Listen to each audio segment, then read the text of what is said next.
Recording in progress.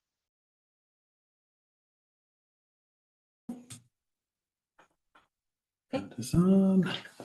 Good. Terrific. All right.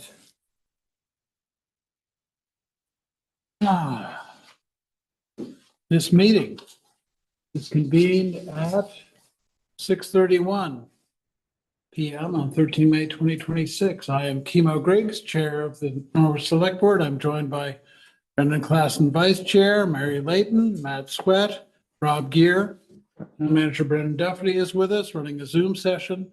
Notes will be taken by Assistant Town Manager Miranda and Beatrice from Junction Arts and Media, enabling our digital communications and recording.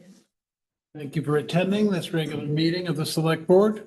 We have general supervision of the town of Norwich. We appreciate the valuable contributions of our town employees, elected and appointed officials, and the many volunteers that make our town what it is. Endeavor to be respectful of everyone while keeping what is best for Norwich as our North Star. If the chair advises you during our meeting, please try to keep your presentation to a maximum of 3 minutes.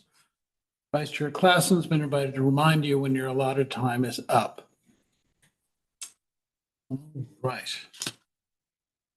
Item number 2, which is here somewhere. Item number 1. Item number 1. So my agenda. There you go. Yeah, I also have my screen. Strange. Agenda. Do I hear a move to accept the agenda? I move to approve the agenda as presented. A second. Any discussion? Take a vote. Klassen, Yay. Layton, Yes. here, Yes. Sweat, Yes. and Greg is a yes. That was moved by, Me. Yeah. okay, Yeah. thank you.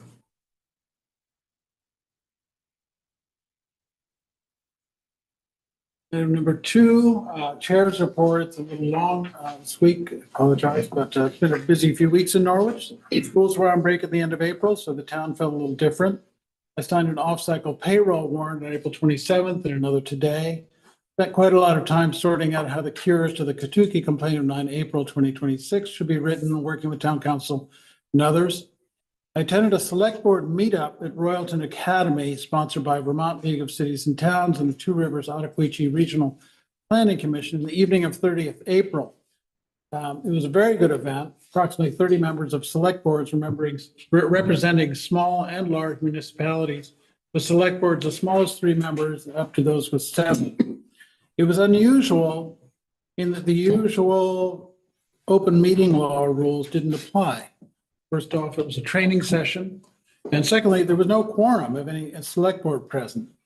So we could speak freely amongst ourselves about individual and common concerns, and frankly, it felt a little like cheating after the care we'd taken Norwich to stay within what can feel like restrictive OML guardrails. Among the most interesting topics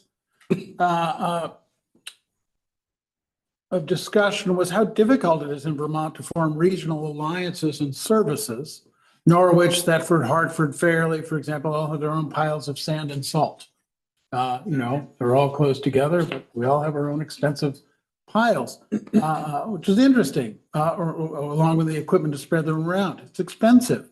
We're one of the few states, apparently, that does not enjoy regional service organizations, despite being one of the smallest. Right? Go to Ohio or somewhere like that, they have these huge regional services, and their towns are far, far apart. And then you come to our town, very close, and we can't do that. One of the reasons is law, and the other reason is just tradition. So that was pretty interesting.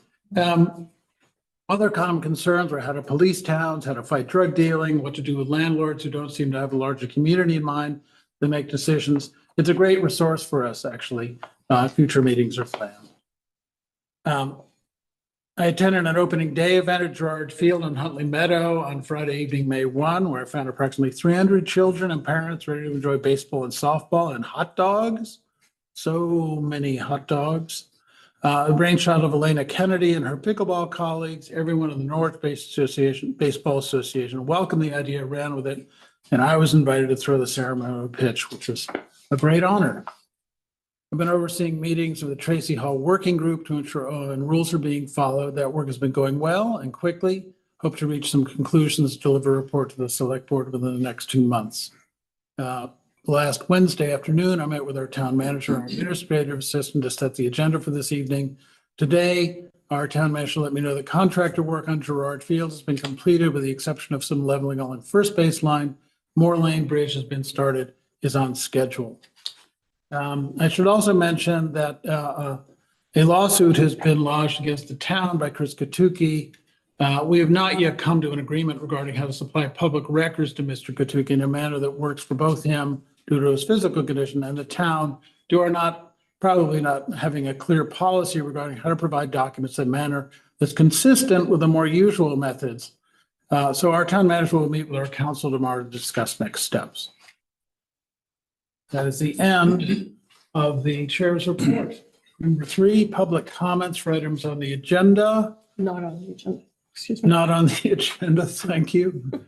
Are there any public comments? Would you like to come and join us at our table? 3 minutes.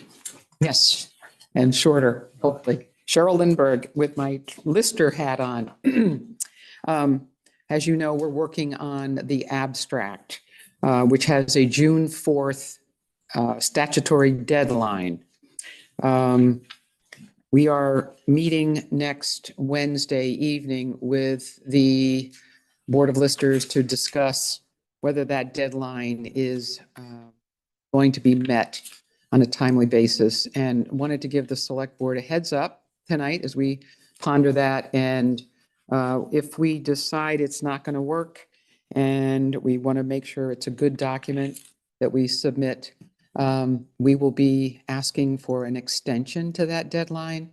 And if most of you have been through that process in the past with the Board of Listers, except Brendan probably hasn't, but it's a request for a 30-day extension, of which we may or may not use the entire 30 days, but it allows for that 30-day extension period. And then the grand list, which is the subsequent and final document from which we bill taxes, would be also extended 30 days. So again, not sure at this moment how much of those extension days we would need, et cetera, but I wanted, as the chair, to give you a heads up as to what we may be presenting to you. So that would be at your next meeting, that the memo from the listers would be in the packet, hopefully an agenda item, because you will need to approve that request. Thank you. What's causing the slowdown? So the delay from the conversion is mainly the reason. We were without access to our database for 6 weeks as opposed to 3 to 4 as projected. We then experienced training in order to be able to use the new software. And that's been a weekly process that we have gotten, which has gone quite well. We've done 2.5 to 3 hours of training weekly for the new software. And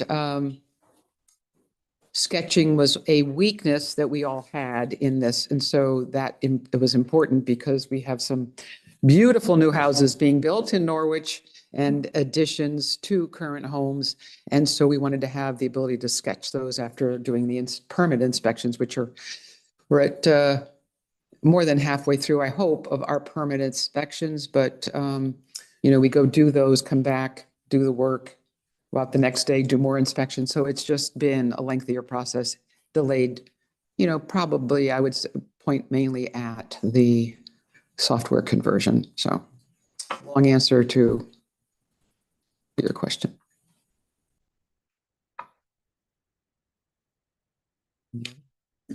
Thank you. Any other public comments for items not on the agenda? Yes.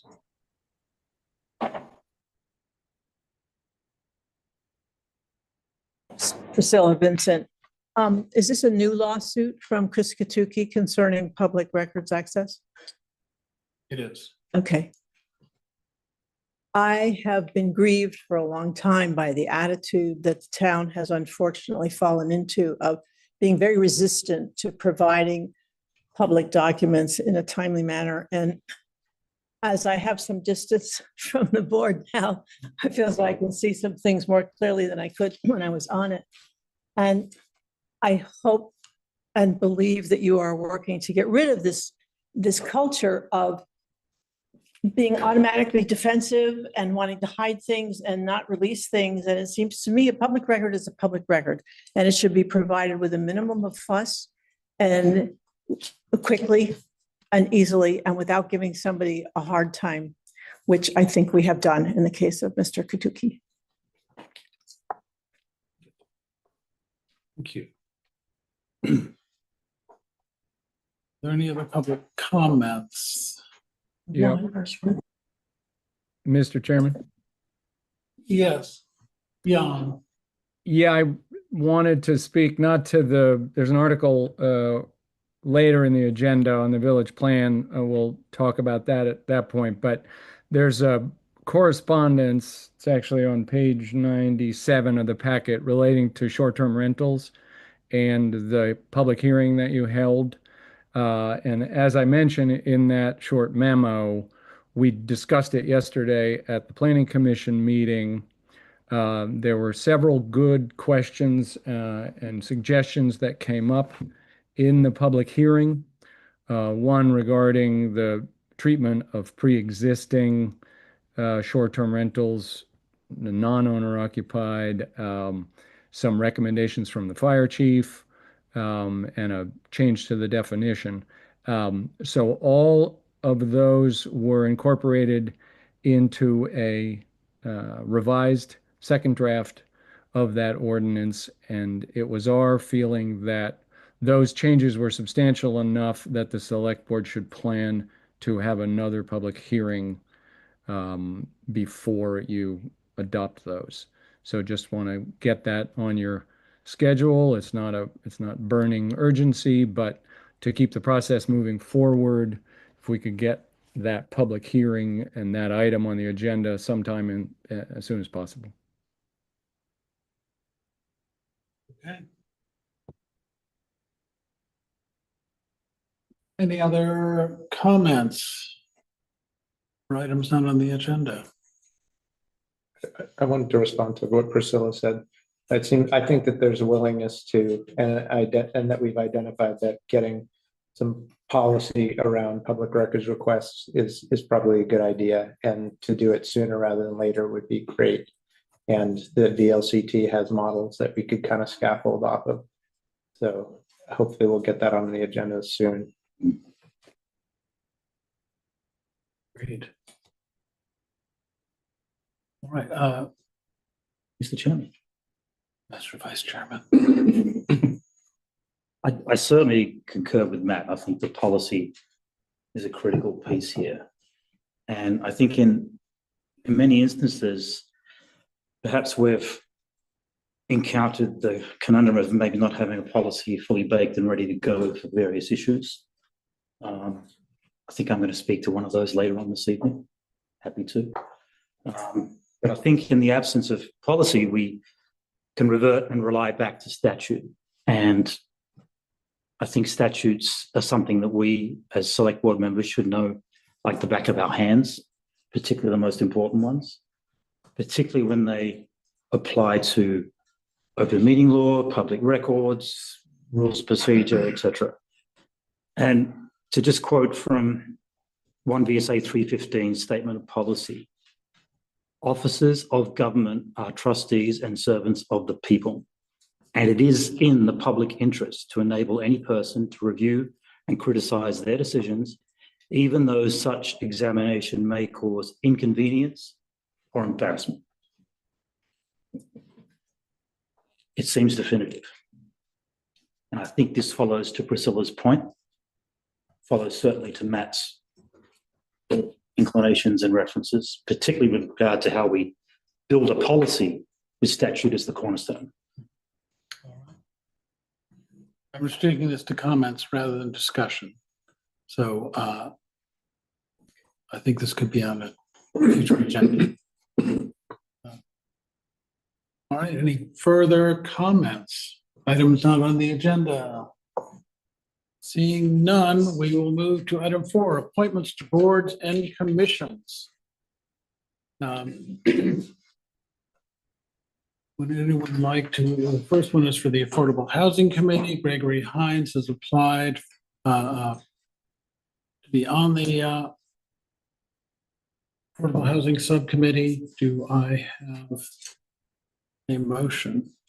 We have Gregory, I think. Well, do we do the application? No, well, okay.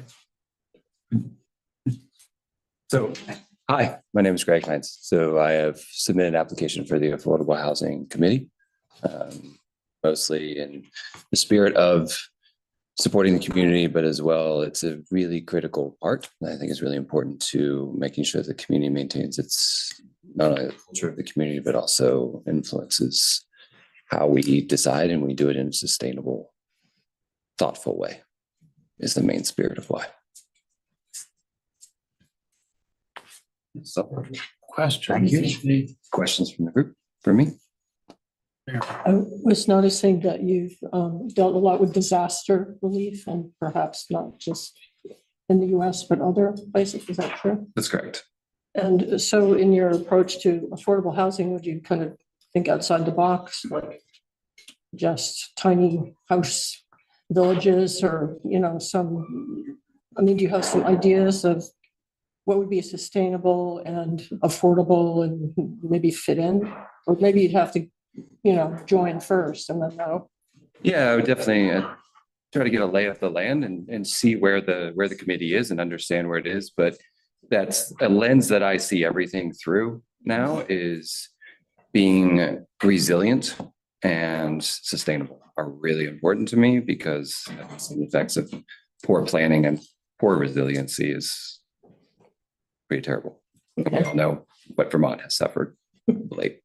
So Yes, thank you. Good. Thank you so much. thank you. Any other questions? Would anyone like to move?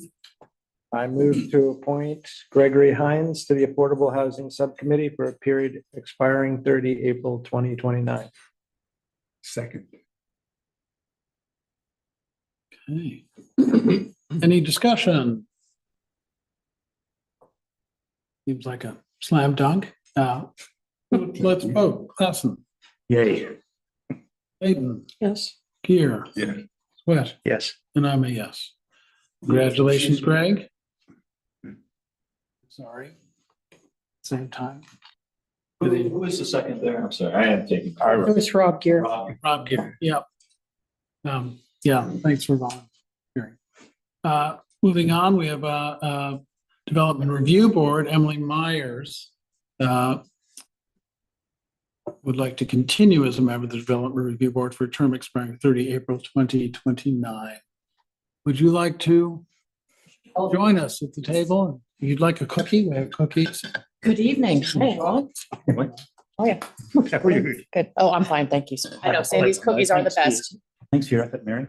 Brendan needs some chocolate. You've been on the board for Yeah. one term. I've been on for one term, which is 3 years, and would love to continue. We have a great working group led by our infamous leader over here, Stephen, and it's just, I feel so connected to the town, and it's great to continue in this capacity. And I feel that I'm well-versed in the zoning laws in Vermont, and whatever I don't know, we can always refer to Mr. Stephen over here to help us clarify. But it's a committee that I feel really invested in. I'd like to continue.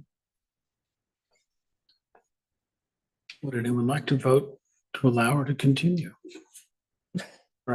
Move. I, Go ahead. You do it. let me get the wording right. I move to appoint Emily Myers to the Development Review Board for a term of, expiring 30 April 2029, I believe. thank you, expiring April 2029. Second. Any discussion? I just like to say, I was a fantastic member of the DRB. Blessed to have her back on. We also have 3 alternate positions open. Sorry. We need to get you on camera so we can hear you. Here, you guys can probably switch. Great. Thanks. I just wanted to mention that we have open alternate seats for the DRB. If you guys would be so kind as to spread the word. So we still, okay, I thought we had 2 seats and they've just been filled. No, Alternates. alternates. Yeah. Okay, thank you. Yeah. Sorry. When we have a public hearing, it's essential to have a quorum. Yes. Okay. Okay. Just What's the minimum? the minimum for, For quorum. yeah. It's our only quasi judicial board. So anyway, thank you. Thank you. Any further discussion?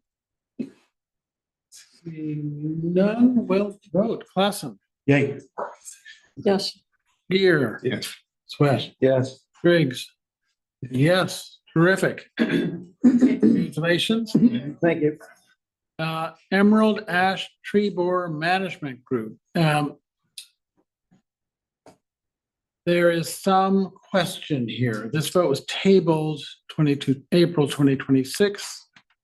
For consideration of the March 4th, 2025 annual meeting vote, Article 11, which says, shall the voters of Norwich allow the election of Vermont residents who are not Norwich residents to be elected or to appoint town offices, not including select board or justice of the peace, or for boards or commissions that are established by state law and which are required to be composed of a majority of Norwich residents. The vote was no, they will not be allowed. I believe David Hubbard owns property in Norwich, but does not reside in Norwich, which would disqualify him from membership on the, having a position, but would not disqualify from engaging as part of the public in the proceedings of the and activities of the management group. I'm opening this for discussion because Mary Layton. Yeah, I understand a problem here. I wonder if we could alter the motion to appoint David Hubbard as a consultant, or would that still be not according to the wishes of the town? Change the language. It's membership that was discussed, right? Or as an advisor or as a consultant. Well, Maybe the group should do that themselves if they're going to take that action, the actual members. elected or appointed would seem to imply that we can't do it. We can't name someone. Right. This might be showing my ignorance in the statute, but the way I was reading this, it says, not including select board or justices of the peace or for boards or commissions that are established by state law. And 24 VSA chapter 118, establishes that state law that we can have a conservation commission. So this is in my reading of this, it falls under the, the commissions that are not part of that people can be part of if they're not a resident. I could be wrong here. I'm not the law is not my strong suit, but that's what I was reading from the statute. Okay, so I believe the vote was intended to imply that anyone on the select board or justice of the peace or for boards and commissions that are established must be Norwich residents, and that was not up for a vote. What was up for a vote were all of the boards and commissions outside of those. Otherwise, if you read it the way you're reading it, we could elect select board or justice of the peace that didn't live in Norwich. Okay. Yeah.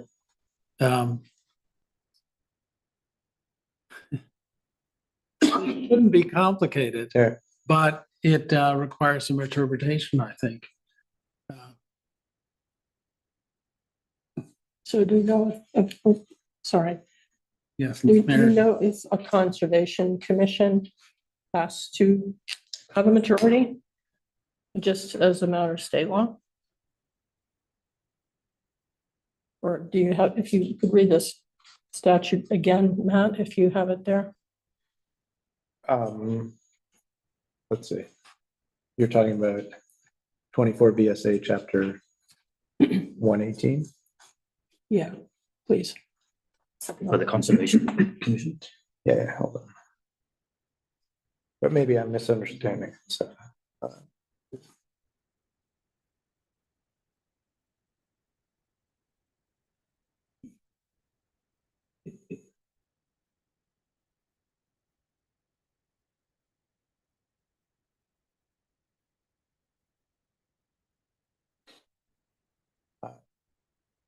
24 BSA 118 says a conservation commission may be created at any time when a municipality votes to create one, or if the charter of the municipality permits it, then the legislative body of the municipality votes to create one.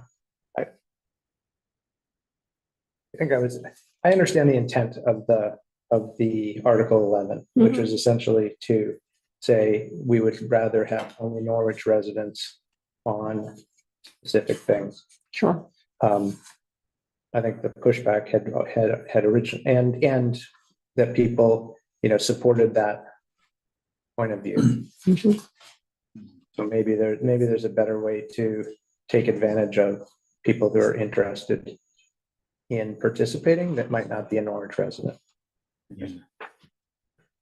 Which is not up, that's not our business tonight. Yeah. Our business simply to. Yeah, I mean, this was the pushback, which was that we're lucky to have people like Mr. Hubbard volunteering their time.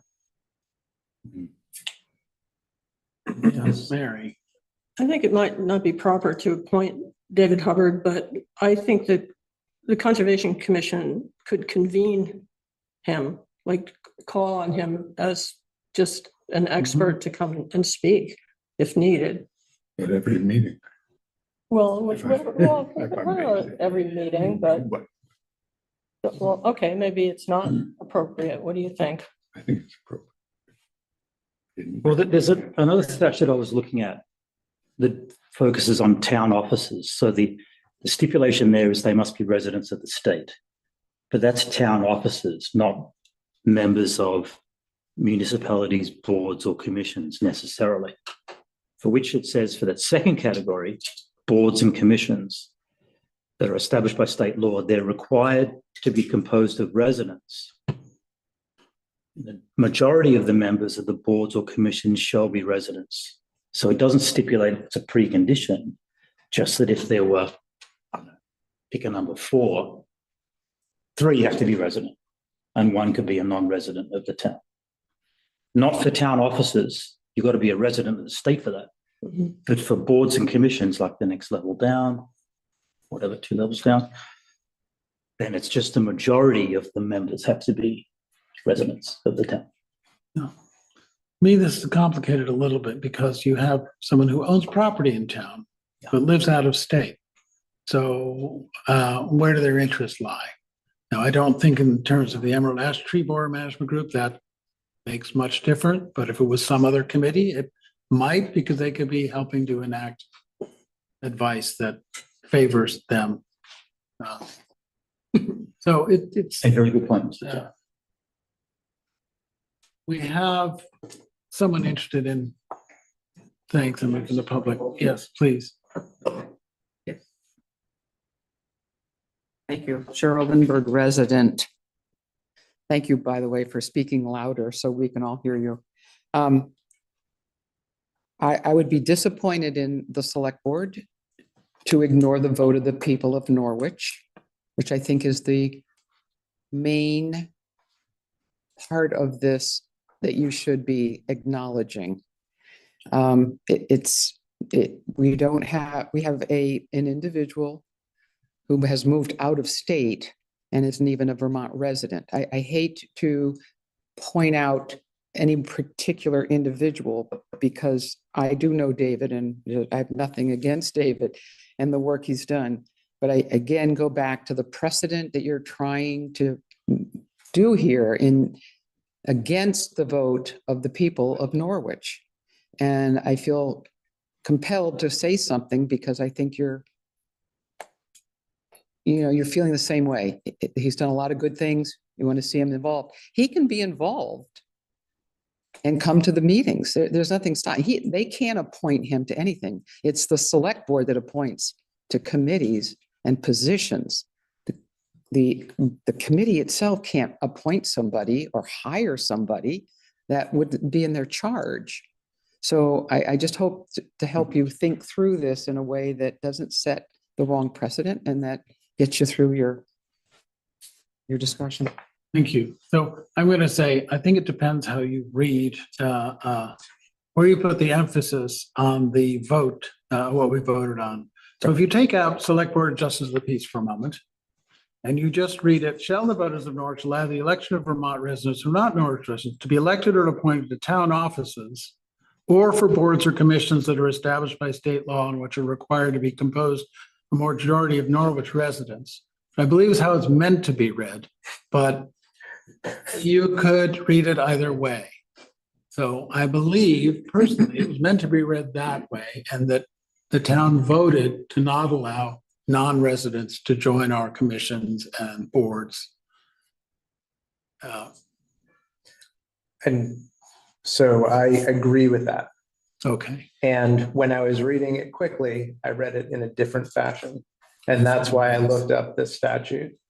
And I think it's kind of clumsily written. I think if you can read through it quickly and misunderstand it. And so I do not want to try to overrule what the town voted.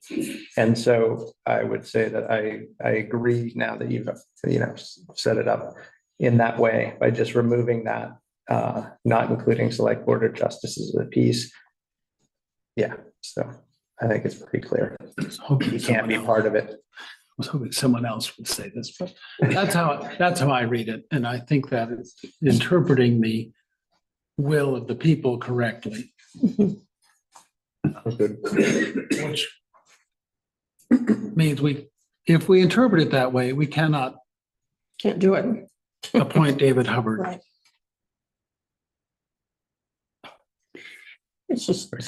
Yes. I was just going to say this is illustrative of the difficulty of writing law and statute is that sometimes the language can be vague enough that it's difficult to definitively come to a conclusion with this. And so with the right concern, one could argue that, oh yes, we could, but it's clear that in general it should have been cleaned up, but what the town desired not to do is have outsiders on the boards and commissions. It entertained us for a moment. Would anyone like to recommend action?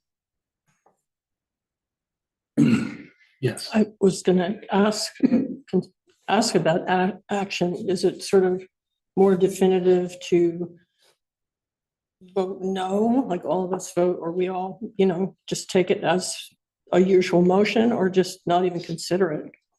I don't know which. Not consider it I think because. we can't consider it. Yeah. So we just take it off, or we just say we can't do this. Is that a motion in itself? I don't think so. Yeah. It's like a no based on candidacy Yeah, it's a question, or a no based on permissibility. right. I think we don't have the option of considering this because he's not a resident. So I'm not sure we need to. Okay, as long as it's in the minutes. Yeah. It hasn't been moved because we can't do it, but I guess as long as it's in the minutes that we couldn't consider it, or right? No, Some kind of it's record. based on the town vote, the application's moved. Yes, but you just said that, and that's, if anyone was wanting to know, they could look at our minutes and see what our reasoning is. Yeah, The voters have spoken. okay. I'm sorry. We're going to, I'm going to ask for some advice from, Well, I just, as the fresh and new minute taker at the moment. So I'm just gonna write down that the board had considered this and determined it was not something they could move on based on the prior. being passed. The board's position. That is their position. Let's move to item number 5, local emergency management plan renewal and approval. Pardon me, we Mr. have- Chair. I've had my hand up for a Yes, while. Pam, I'm sorry. Pam Smith, please. Yes, thank you. Having been on the board when this article was approved to go on the town warrant, I can tell you that I was concerned about putting a third item on the articles for town meeting because Norwich is somewhat parochial. We voted to keep our listers. We voted to keep our town clerk. And the voters said we would only like Norwich residents to be on our committees. As far as how you deal with Mr. Hubbard, it is the practice of the board to have the chair send a letter to each appointee to say, welcome aboard, you've been approved to be on X committee.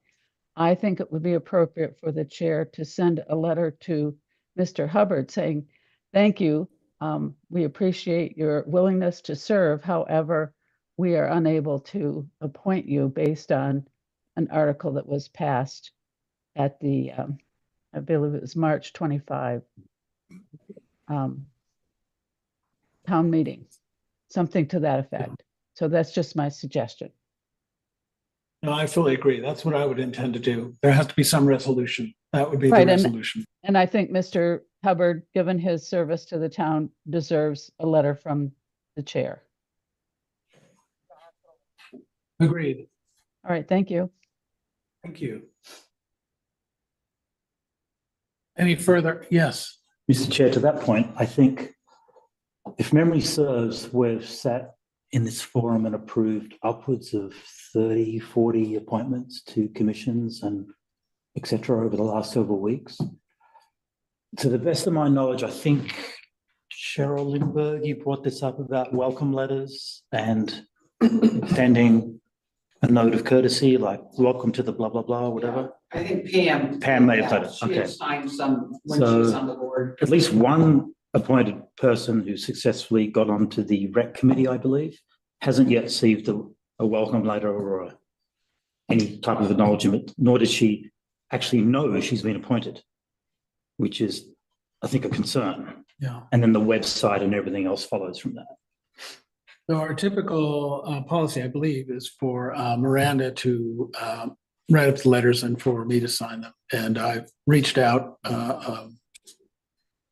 earlier this week to Miranda, ask if Okay, so it's ongoing. if we have a schedule for that, but I have not heard back. And I will continue. I believe the idea was they were going to wait till all of these were done and then do them all at the same time.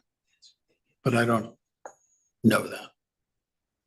Anyway, I'm on it and I will continue to be on it. Get that done. Thanks. Okay. Moving on to item 5, local emergency management plan renewal and approval. We have Chief Northern's documentation. It all looks very clear. It is simply a renewal, not a new thing. Do we have any questions related to it? Yes, Mary. The name of the chair should be updated. The name of the chair on the Yeah. paperwork. On which page, Mary? Okay. Oh, I don't know. I don't have the page, but when they list the contacts, I think. Yeah. Oh, Yeah, that's no Yeah. problem. Apologies. I didn't think it would be, but I thought it should be up to date if we're updating it. Okay, so we could approve it subject to the change, I suppose. Okay. Does that seem reasonable? Northern seems amenable. Okay, yeah, I didn't even know where that is. Interesting. All right. Any other Yeah, If I could ask a yes, question. please. Chief? Yeah. Yeah. Could you explain the value, aside from having an established chain of emergency management, the value and compensation for declared emergencies to the town, and the benefit of having this document? Well, the benefit is that, this is a state requirement that allows the town of Norwich and any town in Vermont who has to have an LEMP to apply for federal funds in case of reimbursement for a disaster. So that's the real value in this. At one of the VLCT meetings, I think they mentioned that with the appropriate paperwork done and planning done, the compensation for expenditures jumps from as low as 90% up to 97.5% or something like that, as I recall. And so I'm happy to see that we're on top of this, because it can mean thousands and thousands of dollars saved by the time. Yeah.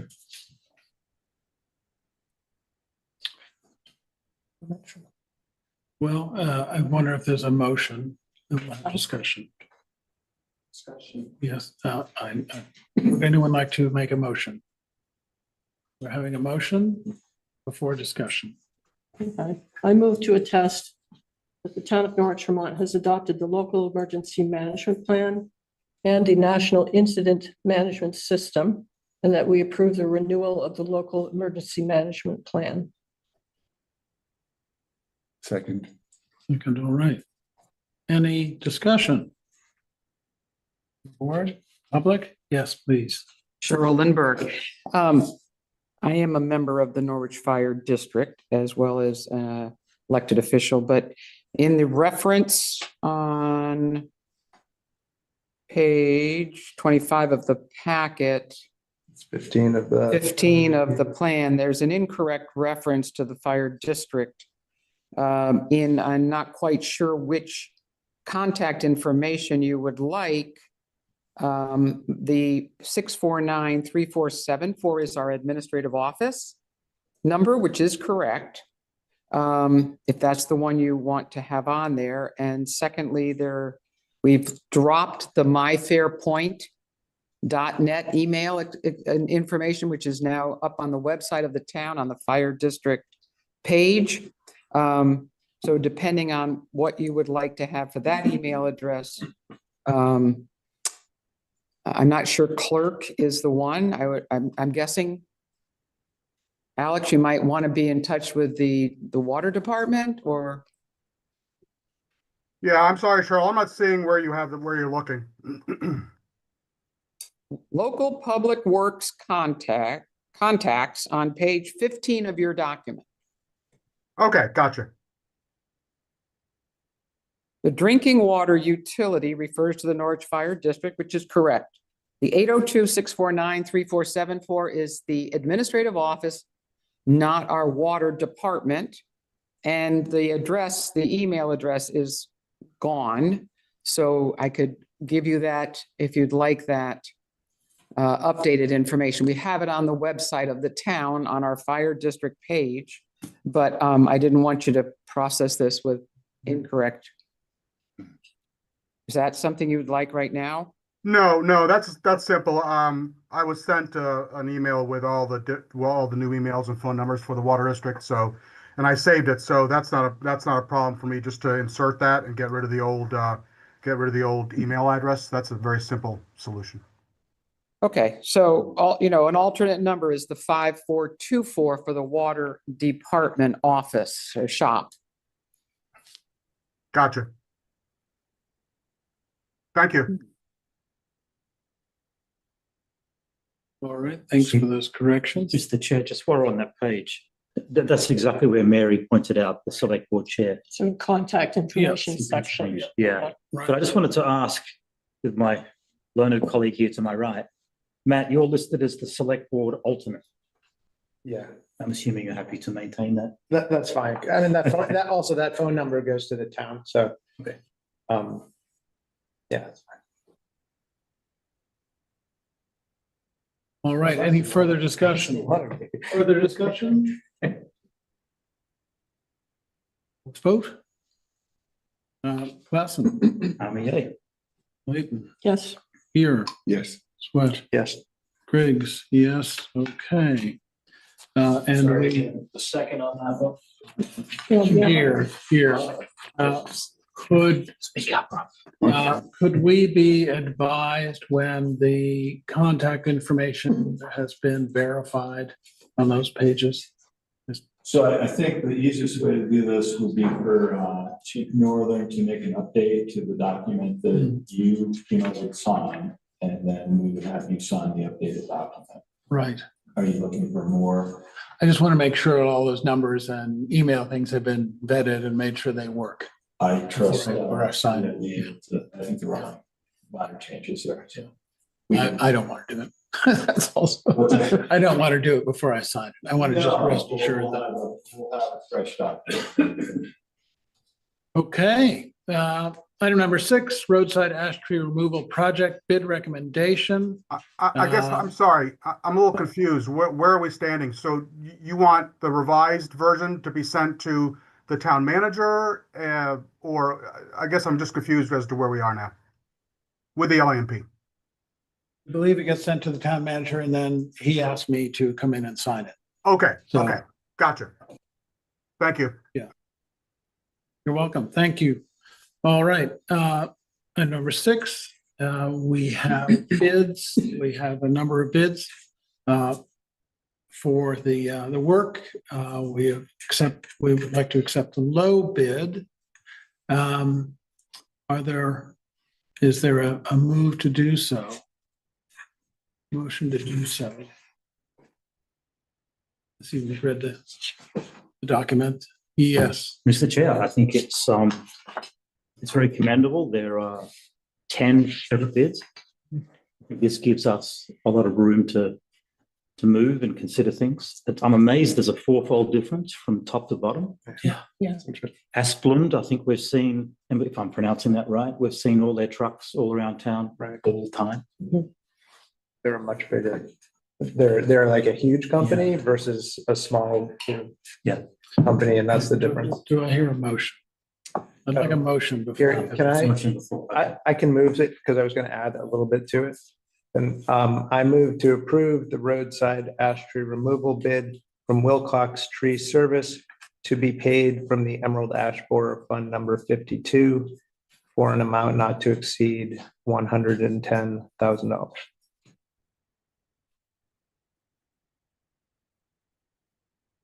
Fund Number 52. 52. And Rob just seconded that in Okay. his soft voice. Seconded. And so now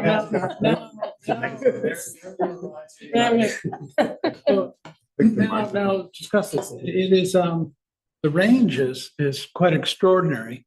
There are a couple of them up in the almost 500,000, and then there are quite a few down in the sort of just over 100, which is really. Are we getting ourselves into trouble taking such a low bid in terms of insurance or, equipment, or are the low numbers reliable would be a question. Yes, Mary. I was chatting with, I think, Steve Long, who's on the committee, is also a member of my church. And he said they did look them all over thoroughly, and they feel that it's a competent company and would provide, just a good economical solution for the town. So they looked at them all. I noticed that the first bidder, Apollo Arboreal, bid on only one section. What does one section mean? Yes, Mary. I believe there's sort of different transportation corridors, like North's like a hand, so all commuting. So it's probably one road. It might be Union Village Road or something. Okay. Oops. Sorry, I'm noticing our town managers. Yeah, I can answer that. you can probably more precisely answer that. Perhaps sometime, There madam. were four separate sections of towns. Mary explained they were kind of four corridors that we were targeting for this initial phase. So the low bid that came in there from Apollo L'Oreal was only for one of those sections, not for the other three. Okay, That way, kind of unresponsive in that we had another bid, yeah, similar price for all four. okay. All right. I had a question. What does a positive reference check entail for a project? So in the bid sheet, we asked for two references of work that they had done that would be comparable to what we're looking for. So we checked those references with a phone call and say, how did it go? And got positive references for this company. It's not a online, they get a 5 instead of a 3, or that's good. Great, Matt. Just as we're asking questions, was there a timeline associated with their bid? So we had asked in the RFP for the project to be completed by October 1st. My understanding after an initial conversation is it will be done probably much sooner than that, but that was the deadline we asked people to work off of. Great. And then, and payment is after the services are rendered? Yes. All right, any further discussion? Anyone on the screen? No further discussion, we'll vote. Clausen, Yay. Layton, Yes. Gear, Yes. Sweat. Yes. We have 5 yes, I'm a yes. Terrific. Can't wait to see trees coming down. Nick controls that. Yeah. On purpose. We had a bunch of ash come down with the storm that came through last week. Those were not as good. But yeah, they also closed all of Turnpike for about 3 or 4 hours. If I may ask a question. Yes. Were any of them marked for Yeah. removal? Yeah, this one. So he's gonna make out Self-service. like a bandit then. With fewer trees. Right. Item number 7, Planning Commission request for the Village Master Plan project. I assume you've this documentation, fairly straightforward, I think. Would anyone? Mr. Chair, it would be useful if I gave a little introduction. Well, I'm trying to have one session of discussion by asking for a motion and a second, and then discussion of what we have. We have the documentation in front of us. I think it's fairly clear. I guess, is there anyone who'd like to make a motion? Here. I move to approve moving the village master plan project forward with the steering committee described in the 13 May 2026 select board packet. I'll second it. All right. Any discussion among the select board members? Questions? Well, I invite our Director of Planning and Zoning and Director of the committee to Yeah, speak. just quickly to give you the background on what's in that packet and then where this project stands. So this is a great opportunity where you approved the grant application back in the late fall, and then that was the application was granted by the state. So we have the money to do this, and it really, in my mind, is a very good opening of, as we redo the town plan over the next 2 years, this is a kind of a microcosm of that with the village. So the dimensions of transportation and housing and infrastructure will get explored with using the steering committee with maximum public participation. And then we will create networks and also learn some things that we will use again in doing the whole town plan again by 2028. So those 3 things in the packet have been approved by the Planning Commission. It's really the project summary, the work plan describing the schedule over the next 8 months, and then the list of the steering committee members. And we will kick off this project in earnest on June 9th at the library, which will be first a public hearing, public presentation by Sarah Rooker, giving us some background on the village as it looked in history, how it changed, and that'll give us a good starting point. And then we'll have the kickoff meeting of the steering committee right after that presentation on the 9th. So the select board will be included in this as we go along. We expect to give regular updates and invite you to all the interesting things that are happening. So, and Stephen can add anything, or we can answer questions if there are any.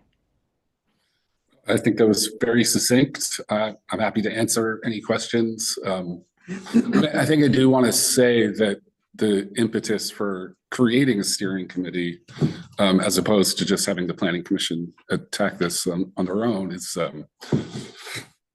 this first goal of planning in the state of Vermont from the legislator is to establish a comprehensive plan for a municipality. The second goal is to foster and seek public engagement at the lowest level possible. So I think myself and the planning commission were very conscientious about trying to find members of that committee who can bring, who are foundational to the fabric of the village. And I think it's going to be a lot of fun, and I'm really looking forward to getting underway. So you're suggesting the steering committee members are made up of the lowest possible? If you want to interpret it that way, lowest closest. Yeah, that's the language straight from the statute. Yeah, no, very good. It's an amazing. Thank you. Yes, you're welcome. Yeah, it's a very good group. Yeah. Matt, Could I just ask? I recognize some of the names here, but not all of them, and so I was curious on kind of how they what they represent. Sure. As you went ahead and made the committee members. What do they represent? And we have membership from the select board. We have membership from the planning commission. We have membership from the development review board, the historical preservation. Jess Phelps, Alec Ornstein from DRB. Some members of the rec committee and parents of children in the Marion's Cross School District. Lucinda Walker, who's the director of the public library. Am I missing anyone? Two members of the Norwich Business Council. That's right. Yeah, thank you. and it looks like you have some people who've lived here, some people who moved here, and some people who moved back. Yes, that's true. I have a question. What role, if any, will the Two Rivers Katucki Regional Planning Commission play? They're an interested party in all of these plans, so they will review it prior to adoption and recommend adoption or correction, edits. Right. They have a regional perspective, but no direct role. Good. All right. Any other questions? Comment. This is great. I mean, I appreciate how this is laid out in that it's easy to read. You establish your activities, events, and outputs, and you established a timeline. And I appreciate that the timeline where the most public engagement is necessary is also when people are back from the summer. Thank you. Yeah, that was all intentional to work with the group and the larger audience. We really need to pull in. This should be the feelings of the town as much as possible, as many as possible. We have another raised hand behind you. If You were, unless you want to stay. And my usual, Priscilla Vincent, my usual role is skunk at the garden party. Does the idea that you're supposed to be a Norwich resident apply to this group Well, or not? Interesting question. Because only- We're not a. two much loved, very valuable members of our community are not Norwich residents, who are Sarah Rooker from the Historical Society and Lucinda Walker from the library. And they contribute an enormous amount to the town, but they don't live here. Just a question. Sarah's not on the steering Yes, committee. Sarah's not on the steering committee, and I think to the Lucinda question, the point was that the Norwich Library being a town institution and her representing that, we felt it was appropriate. But Sarah is just doing the initial presentation. No, interesting, but I don't believe that a steering committee rises to the level of a commission or. They're good people to have on it, but I just don't know, you know. To be specific, the statutory statements wrapped around planning commission and groups that assist planning commissions in their work allow for non-resident members, experts of, that are useful to the exercise. So somewhere in the statutes for planning commission activities help justify that. And I think the Norwich Public Library is, as an institution, also really needs to be engaged. To ask for a person from the library who's a resident is, I don't know, we could probably find one, but Lucinda is clearly the best representative of that institution. She was very keen to participate. Nice. Does the definition of village include the public works facility and the transfer station, or is that too far out? Yes, it does include it. Okay. That's the boundary. That's the northwestern edge. Yeah. Okay, great. Yeah. Yeah, the project area, which we're going to discuss in this, in this process, sort of is a one-to-one match to what the region has identified as the future village area. Yeah. Any further discussion? Seeing none, let's vote. Klassen. Yay. Clayton. Yes. Here. Yes. Sweat. Yes. And I'm a yes. Congratulations, we've moved the village master plan project. Thank you very much. And just to point out that your select board member is your first conduit to what's happening. And feel free to engage with him whenever you want, and he'll know everything and he can give you updates as needed. And I also think somewhere in the statute says that the select board are de facto members of the planning commission as well. So we're all involved. Interesting. Great. Okay. Thank you very much. Just to be clear, de facto non-voting. Thank you. Thank you. We work well together. Thank you very much. Thank you. We would like to rescind our vote. All right, number 8, reimbursement and expense report policy. I read Brendan Klassen's memo and wonder if anyone would like to move this.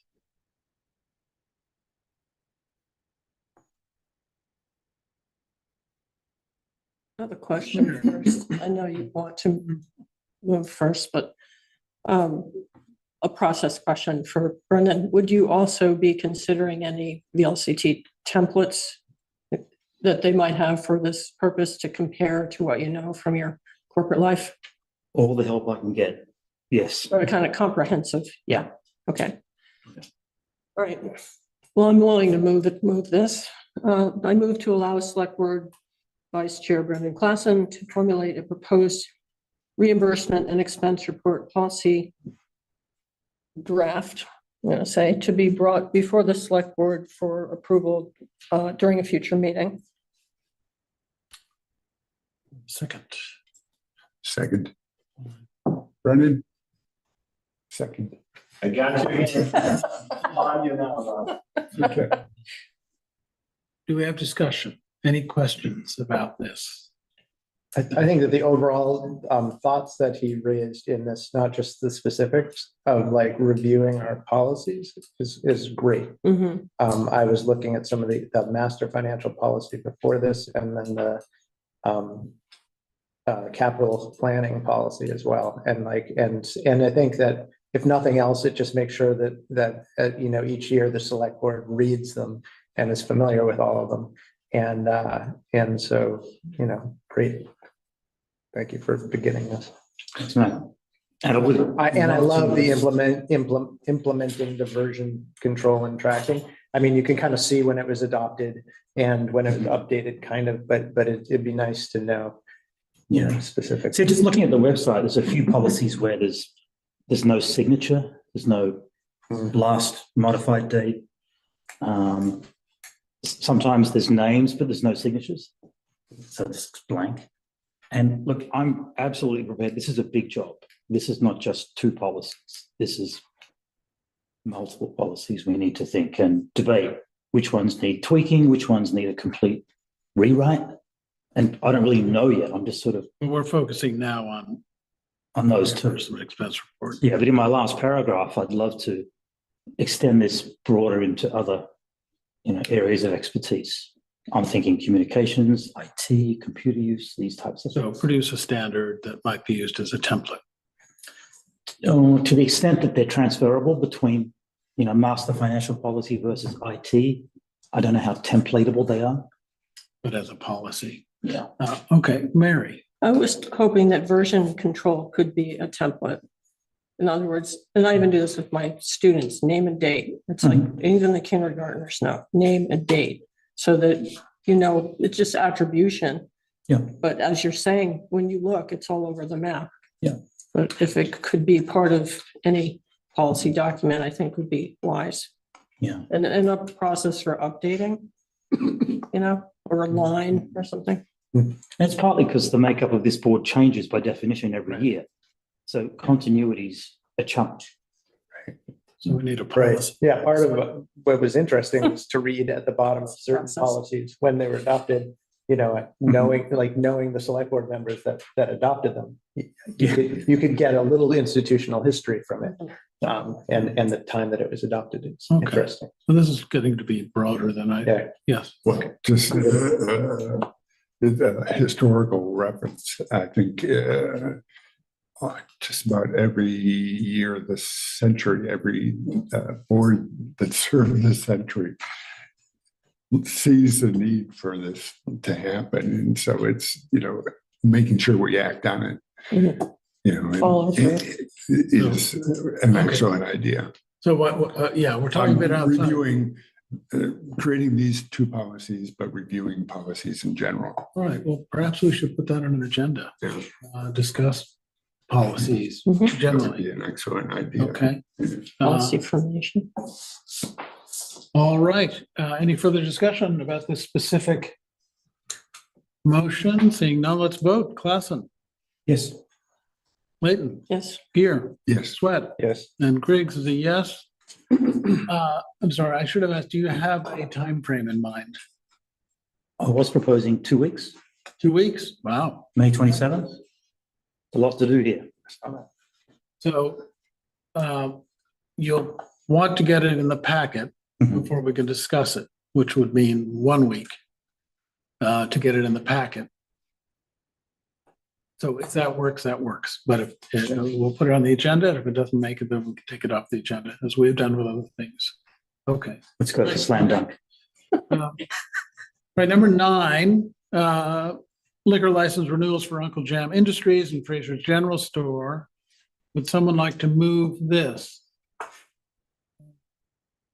Oh, I'm sorry, we have a. You need to go to a board of. Oh, we do. That's the first motion. That's what we're doing. We're moving the recess. Yep. Would anyone like to move to recess?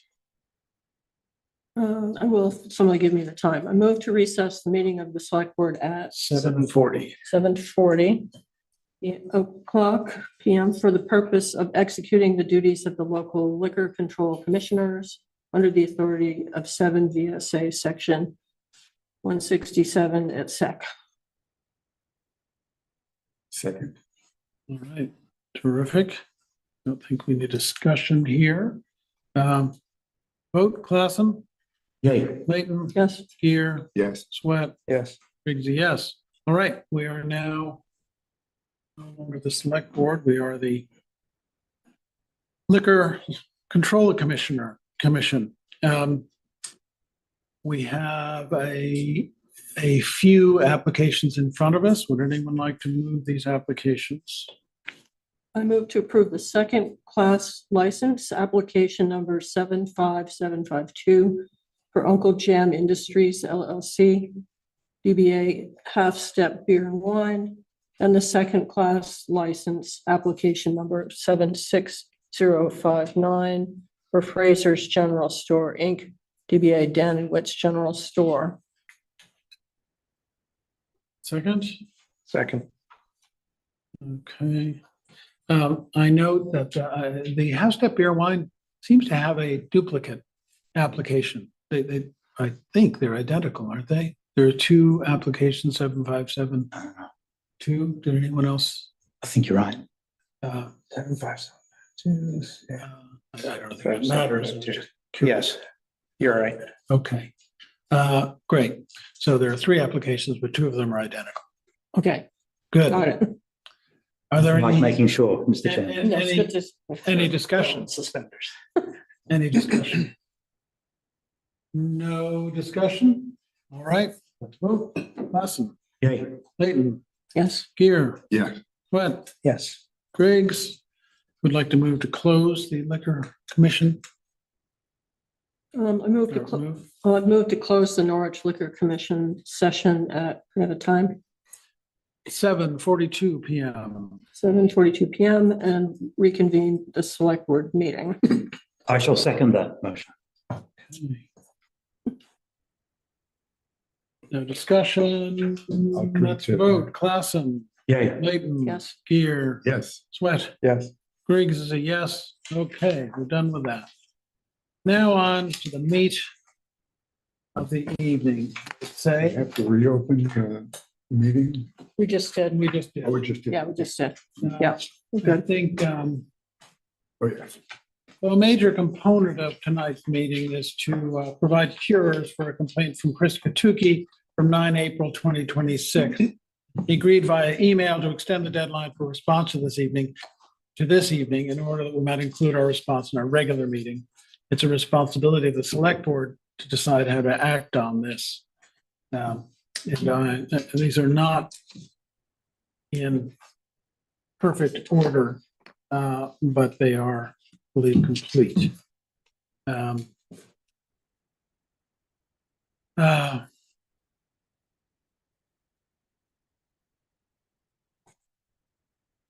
I can give you a lot of time to read them, but I had a chance and wonder if anyone would like to move these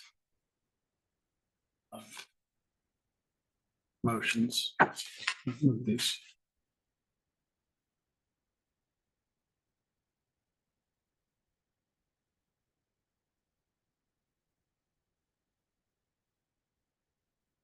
I will move that the select board, in order to cure the acknowledged open meeting law violation number 3 from the Katucki complaint of 9 April 2026, disclose to the public that to date there is no legal dispute regarding the letter received by the select board from the Norwich Fire Department No, District. fire districts. Norwich Fire Districts, pardon, legal counsel, parentheses, page 7 of the 28 January 26 select board packet, end parentheses, expressing the Norwich Fire District's legal position that the development rights to the fire district's land that were granted to the town pursuant to an agreement that that land would be exempt from property taxation have reverted to the fire districts, and that the town is still considering its legal position in response. I'll second that one. Any discussion? I like it. I think it's appropriate. Move it to vote. Let's vote. That was moved by Gear and seconded by Leighton. Lassen, Yay. Leighton, Yes. Gear, Yes. Sweat, Yes. and Griggs is a yes. Part B B or C? or C. There Do is this an then. unredacted version that would be included in the minutes of this meeting, or an unredacted version that would be available for inspection and copying at the clerk's office. Yeah. I'm gonna push back on the unredacted part of this. I won't support that. But that being said, I haven't decided. I'm still conflicted about this part of it, but I'm having trouble with the unredacted version. Okay.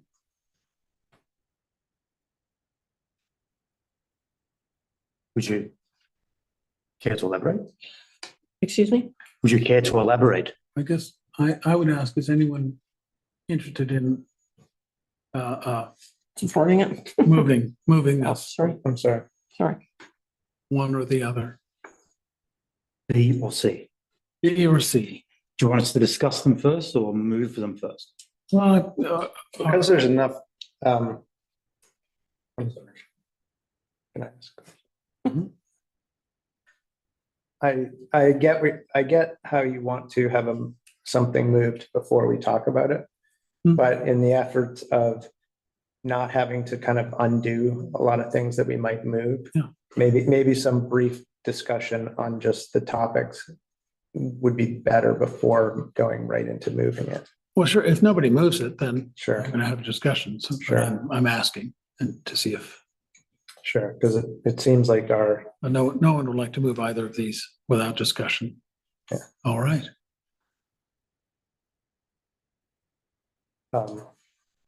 Yes, Matt. If we're dealing with 4 variables, moving to release them completely unredacted in our minutes, or moving to release them unredacted in as a copy available for reading at town hall, and then the same 2 options but redacted. We have 4 options to choose from. I would say that for me, I think that I would rather just have them available at town hall, because I don't really I think that this is a topic that's that's the focus of interest for a smaller group of people. And if they want to, look through them, that's fine. Our packets are giant enough and somewhat, to the layperson might be confusing enough that putting this into the packet might not be necessary.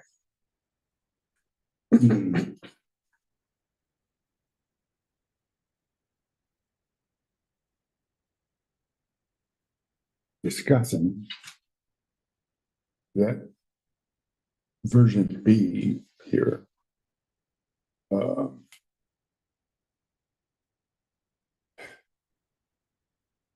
Wishing the unredacted version of I'd rather comment on C. An unredacted version available from the clerk's office at Tracy Hall would then lead us in this particular instance to needing to set some sort of policy that would be ADA compliant. Oh. Okay. And so, I mean, it's, which we should have, but we haven't really gotten that far yet. And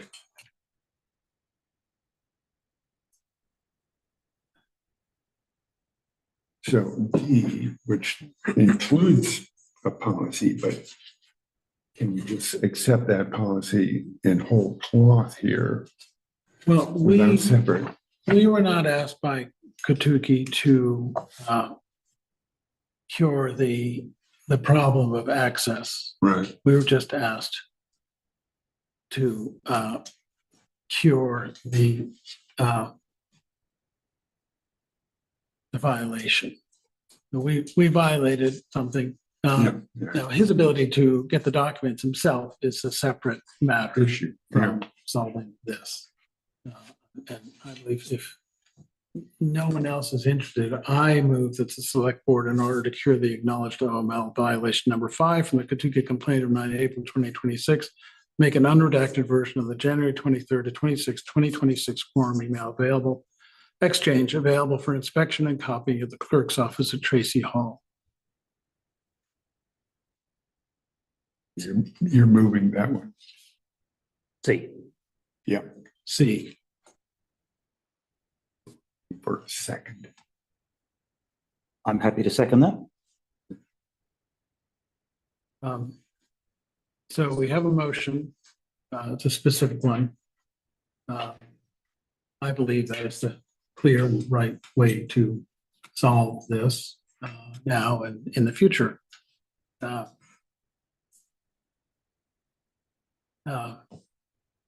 we have discussion on this? Or may I take a public comment? Please.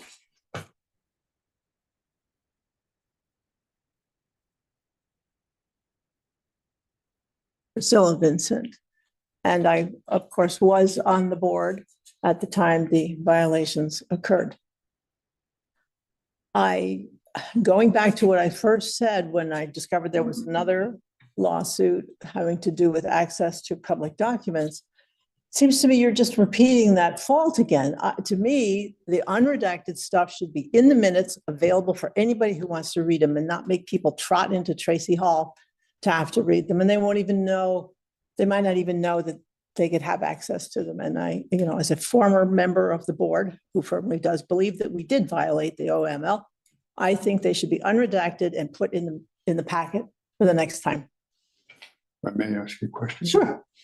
The earlier issue that you mentioned, as far as access to documents. Yes.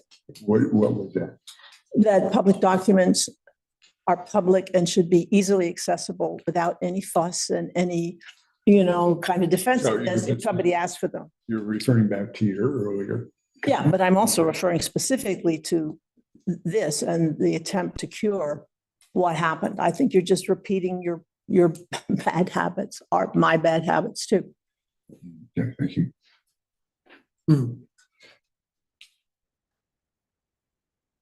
So, thank you. There's further discussion.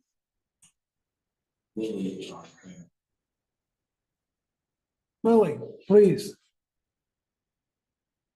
Hey there. I'm a little concerned with my mention here. I don't have any policy or protocol for making records available in my office for people to peruse. I'm not sure if these would be printed and left on a table or what. And I'm not comfortable being brought into this if there are any restrictions on who or how people can access those records. I can't police whether they take photographs. I can't police anything like that. So I would prefer that you make it non-specific as to where those records are accessed and that I am not brought into this at all. If I agree, this is for a very specific set of email communications. This is not a motion to affect anything outside of those. Sure, but if they're being accessed through the clerk's office, then presumably you're going to want Oh, I me to see. make them Okay. available unless you're simply leaving them on my counter for anyone to grab a copy, at which point you might as well put them in the minutes. Okay, I think the goal here was to assure that they could be inspected and copied, and the place that we copy things is in your office. If you have no restriction on who's copying them, then I don't understand why they can't simply be put up in electronic form. They could be. There seems to be some resistance to that. Well, I'm just trying to get something that satisfies this complaint. Brendan. Thank you, Mr. Chair. I've certainly read through not the unredacted, but the redacted emails, of which there was a substantial quality. I believe 527 pages, and there were 113 pages with redactions on, so pretty substantial. I think this will come back to revisit this forum at some future point. Having read through the redacteds, and I'm at a disadvantage here because three of my colleagues around the table, Leighton, Griggs, Sweat, were privy to these communications, discussions, and meetings firsthand. So I don't have the full information at my disposal. Certainly neither does Rob Gear, because he was neither here either. So, but I would say that having read it, and I spent a lot of time going through all these pages because it's such an important issue and there was a boatload of stuff to digest. The impression I came away with was that even though the three of you guys here, Leighton, Giggs, Sweat, and Priscilla, and at the time, former Selectwoman Marsha Calloway, I think, at least for you three individuals, I came away with the strongest impression that you were ostensibly attempting to organize damage control. You were doing your level best to, I'm not certain about this, I'm not sure at this time, I'm reluctant to do this. These are the statements that Katucki's outlined in his complaint, in his violation. And I see no sign of obfuscation, nefarious intent, premeditated, whatever, at all. So I see no blame attaches to you individuals whatsoever. None. I don't understand the reluctance. I simply see no smoking gun. There's no blame that I can discern. Now, I didn't see all the unredacted, so I'm at a little bit of a disadvantage. Let me, this is only for a rather small 6 pages selection of emails between January 23rd, 26th. So this is not the hundreds of pages you're referring to. This is a very small subset of them. But it's contained within it. Yeah. My comments apply to the whole document, including the 6 pages. So I understand Lily's concern and wonder if we took out copying at the clerk's office at Tracy Hall. I mean, it has to be available for inspection and copying at Tracy Hall, or inspection and, but how else would you disseminate? Yes, Mary. Would it normally be in the town manager's office? There's no copying in the town manager's office. There's not a copy machine? I don't believe so. We have a small printer. It's not a great mechanism. So it could be printed. It makes copies. It's like. Okay. Multi-purpose small printer. So we could say at the town manager's office. Is that correct? I have a tangential question. We're just talking about the 4-page PDF that was provided by council as referenced, redacted or non-redacted. Yeah. So it seems like when we're talking about this we're talking about 4 pages that are pretty simple. And maybe I would say that if it would probably make it easier just to put it into the packet than to figure out all of the nuances around making them available with the town clerk and copying or not copying. And there's not really any smoking gun here. Like, it's pretty straightforward. I think it is too. So I'm fine doing B instead of C if I'm fine either way, whichever one's easier. Well, I will rescind my motion. And that needs to be approved by, Yes. yeah. And Brendan as well. Has ask to that agree to Brendan that. rescind his second. I further make a motion. Did Brendan agree? He did. He did, yep. I move B, that the select board, in order to cure the acknowledged OML violation number 5 from the Katucki complaint 9 April 2026, publish an unredacted version of the January 23 to 26, 2026 quorum email exchange with the minutes of this meeting. I've moved that. Would anyone like to second that? Is I'm prepared to second that. there any discussion on that? Any further discussion? I'd like to vote. Klassen. Yay. Layton. No. Here. Yes. Sweat. Yes.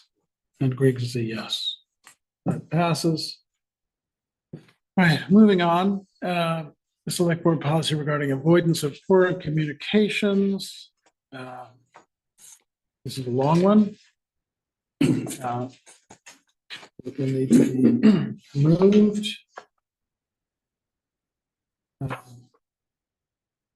This will cure, the hope is that this will cure violation number 6 from the Katucki complaint of 9 April 2026 by adding policies to our select board policy.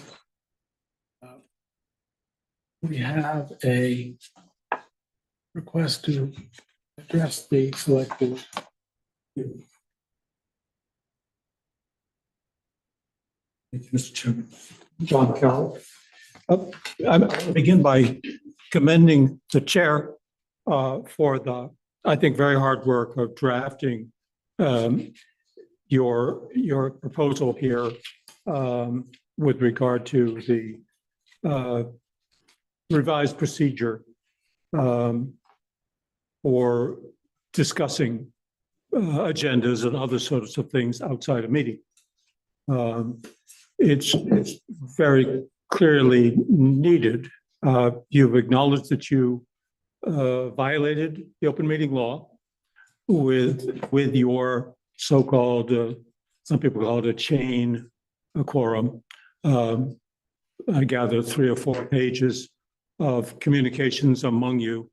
And so what the chair has presented to you is, I think, a good faith effort to present you with a procedural process that will guide you in such a way that you will not be breaking the law as you did. Just let there be no confusion about this. Your email chain violates state law flagrantly because it's not a public meeting. When 3 of you talk with each other or email with each other, you are a quorum. You cannot have a quorum and a discussion of board business not in a public meeting. You have to be in a public meeting. And you of course could, under the exception of the law, be considering purely the timing or the scheduling or the items to be included in the agenda. That's permitted. But you clearly drifted off simply scheduling and into the merits of an executive session or not. The place for that argument about the merits is in a public meeting. So just be very clear, you broke the law, and I commend the chair's drafting of procedure that should reasonably if it's followed and observed, and by the way, I would encourage you to put this in your rules. Because the next board that comes along won't have had the benefit of the agony that you're going through. And you don't want them to make the same mistakes that you've made. I do want to just also point out to you that you must also prepare and draft cures with respect to the other violations which you have acknowledged. And let me just remind you that you're working under the requirements of section 314 of Title I.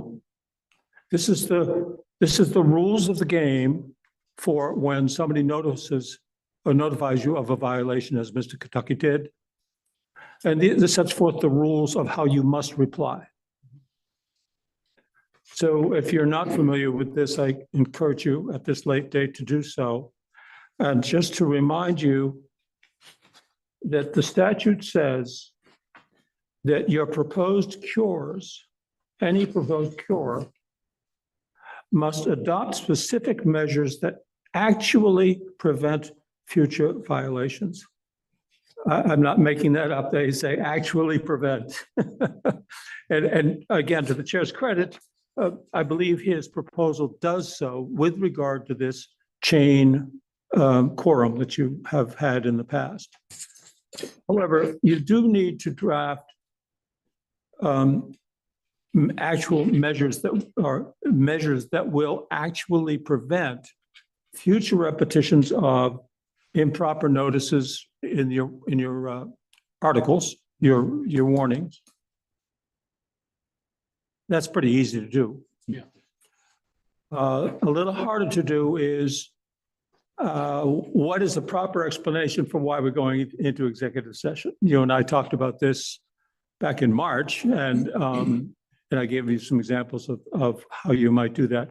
But that you also need to write measures for that. I'm attending to the 3-minute. Yeah. Here. So I applaud this one, and you have more work to do to fully comply with the expectations of the law.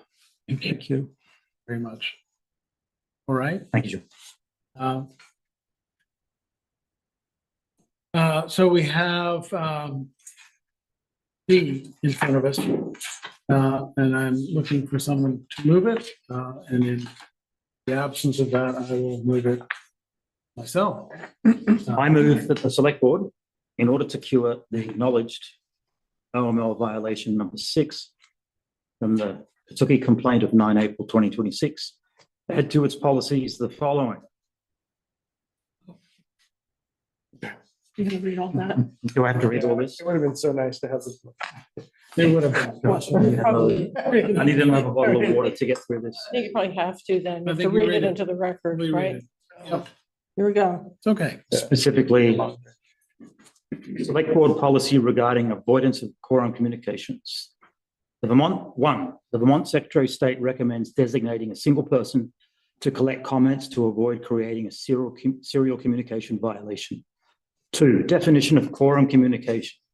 A communication between a majority, in this case 3 in Norwich, or more select board members discussing the business of the select board, excluding email communications between a majority or more select board members made for the limited purposes of setting an agenda and scheduling a meeting. 3, members of the select board shall not engage in quorum communications outside a duly warned meeting. To avoid quorum email communications, select board members shall abide by the following practices. A, select board members will not reply all to emails from non-select board members to the entire select board with information pertaining to select board business. B, if select board members wish to propose an item, the preferred practice is to email only the select board chair with a proposed agenda item.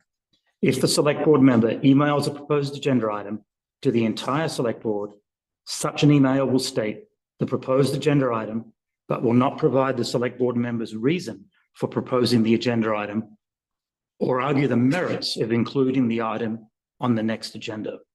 Select board members shall not reply all to such email, except a select board member may reply all, only saying they also would like the item on the agenda, or that they oppose adding the item on the agenda without providing their reasons or arguing the merits of the agenda item. C, emails from a select board member to the entire select board or a majority of the select board regarding the scheduling of a meeting shall not include discussions of substantive select board business. Instead, the communication shall be strictly confined to communicating available and unavailable times, dates, and identifying potential scheduling conflicts. D, the chair may communicate directly with one other individual member of the board in connection with a matter which has, will, or may come before the board. No other board members may be copied or otherwise included in the chair's communication.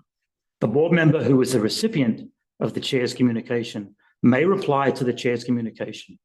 The member's reply shall be limited to the matter specified by the chair, and the member shall not copy nor otherwise communicate with another board member on this matter. The chair shall not communicate with another member of the board regarding the same matter that the chair has already discussed with another individual member of the board. E, the chair may communicate directly with one or more members of the board for the purpose of scheduling a meeting, organizing an agenda, or distributing materials to discuss at a meeting, so long as 1, no other business of the public body is discussed or conducted, and 2, such communication that results in written or recorded information shall be available for inspecting and copying under the Public Records Act as set forth in 1 VSA subsection 310, reference 5B. F, a board member who is the recipient of the chair's communication may reply to the chair's communication. The member's reply shall be limited to the matter specified by the chair, and the member shall not copy or otherwise communicate with another board member on this nor any other matter which has, will, or may come before the board. You can breathe now. I'll second. Because that's much easier than proposing it. Is there any discussion? Mary? I think it's very strict. I think it's probably, for its purpose, pretty bomb-proof. I do think that it might change our practice in that we might have to form a little time somehow to talk about agenda items. It might have to become a more formal part of our meetings, because otherwise nobody's going to know anything about anything because we can't talk to each other. And there is an art to suggesting an item. For instance, the reimbursement policy, or working on creating policy around that. So what would that be? Just as an example, would it be, well, Brendan wants to work on that. That message should go from you to Chairman Griggs and then out to us for approval. Is that how it would work? And would it be that sort of concise? So it's a great question. This is an example. Certainly it involves greater trust among all 5 of us that the chair will do this stuff. And not that there isn't trust now, but one has to trust this will happen in order to agree to it. However, I would like to implement, I think maybe starting next meeting, at the end of our meeting, a discussion of the next agenda, so that we can, in an open meeting, discuss what we want to talk about next time, right? And this used to be done in the past, and it hasn't been done recently, I guess. If you look back 10 years, next week's agenda was always on our next meeting's agenda. But I think that might help alleviate some of the that issue. Yes. I agree. It just needs to be part of the meeting. And when we used to have it, it used to be at the end. And when the meetings are very long, we would run out of steam. So it just may slow things down. That might be okay. Certainly worth a try. Right. Yeah. Okay. And if we have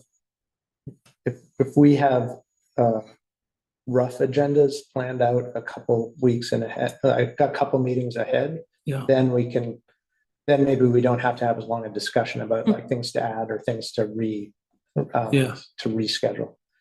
You know, it's almost like you have your draft agendas for the next couple meetings, and then we can fine tune them as we get to like the meeting before. Yeah. If that makes any sense. Yeah. I think those are really good comments. Yes, Mary. I agree with Senator Carroll's suggestion that if we approve this, that we include this in our rules of procedure. I think that's a very good idea.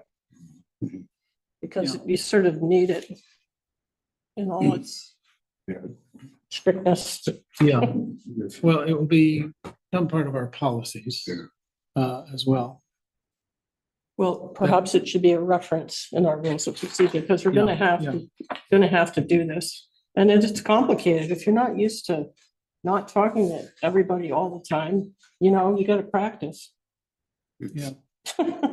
It's clearly defined in the open meeting law, but adding the emphasis of discussing it, keeping a record of it in policy is, I think, beneficial for whomever.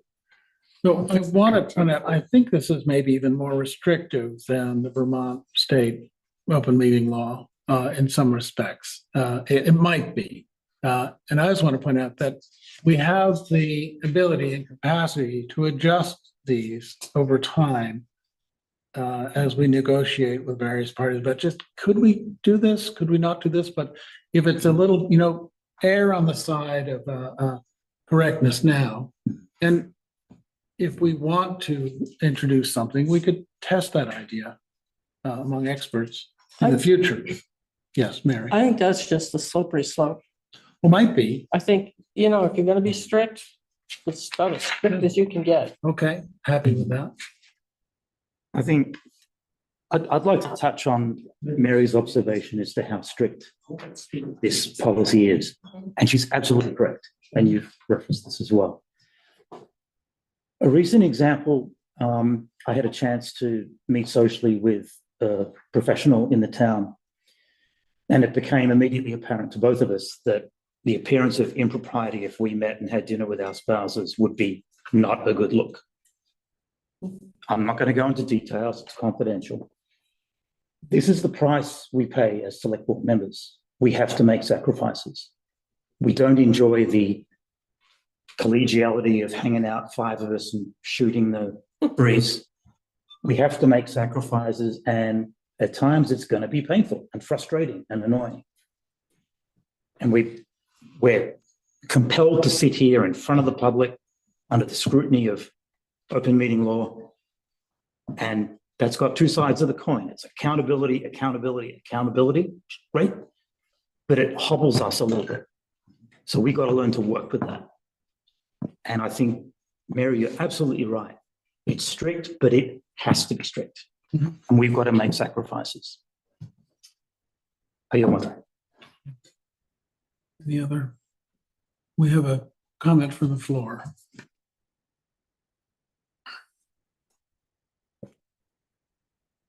Cheryl Lindbergh, resident. Somehow I remember a statement from the town council, I believe it's correct, when he stated that the chair sets the agenda. Did I not hear that correctly at the end of the day? If you reach out for agenda items, that the chair sets the agenda for the select board. For the listers, the chair sets the agenda for whomever, whatever elected group. I think I recall that.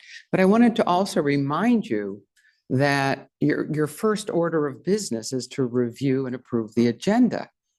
So there's where you can have discussion first about, well, how did this get on the agenda? What's this topic? Do we really want to talk about it tonight? And vote it off the agenda, right? So I just want to remind you that there's your option to, once again, take something off, add something, and you do it as a group. Yeah, we've done that over the past month or so. Thank you. Any other discussion? Let's vote. Clausen. Yay. Leighton. Yes. Gear. Yeah. Sweat. Yes. And Griggs is a yes. Passes. Let's move on to E. This would cure OML violations 1 and 2 from the Katucki complaint of 9 April 2026. This is really a policy regarding warning of agenda items. Wonder if anybody, a short thing. Move that the select board, in order to cure the acknowledged open meeting law violations number 1 and number 2 from the Katucki complaint of 9 April 2026, add to its policies the following: select board policy regarding warning of agenda items. Warned agenda items for select board meetings shall contain enough detail regarding the topic to be considered by the select board so that a reasonable member of the public is aware of the nature of the item to be considered and the authority the select board may consider exercising without providing such details that may violate personal privacy. For example, instead of an agenda item that states clean energy plan, the agenda item could state consider adopting should state consider adopting or amending a clean energy plan. Or instead of just contract, the agenda item should state consider proposed type of contract with name of person or entity. Second. Any discussion on this? Yes, Mary. I think, it's essential to do this, and I think this will be challenging. It's going to be essential and challenging. And I think that a lot of the nuance of it might come through for the chair working with the town manager, assistant town manager to strike the right balance. I'm just saying. Yeah, I think it'll you're be right. tricky. So I agree. An interesting challenge. I think, Could be more wordy. it could be more, but I think, after a while, you have a formula that works. well, that could be. I was just about to say that. Oh, I think we'll get better as we go along. yeah. Nobody's getting hurt here. No, it's a work in progress. So Yeah. we can make this up. All right, well, any further comments? No. Let's vote. Glassman. Clayton. Yes. Here. Yes. Sweat. Yes. Griggs is a yes. All right, the next one, meant to cure violation 3 and 4. Now, the first one we looked at helped cure number 3 specifically relative to the letter that we received from the Norwich Fire District. Right. But it didn't solve it in a general way. So this helps solve it in a general way as well as the specific. Would anybody like to move this? I'll move it just to be. You're going to lose your voice, but Okay. I move that this select board, in order to cure the acknowledged open meeting law violations number 3 and number 4 from the Katucki complaint of the 9th of April, 2026, add to its policies the following policy.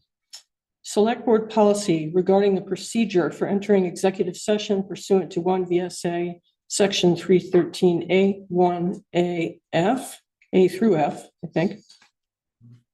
A-F.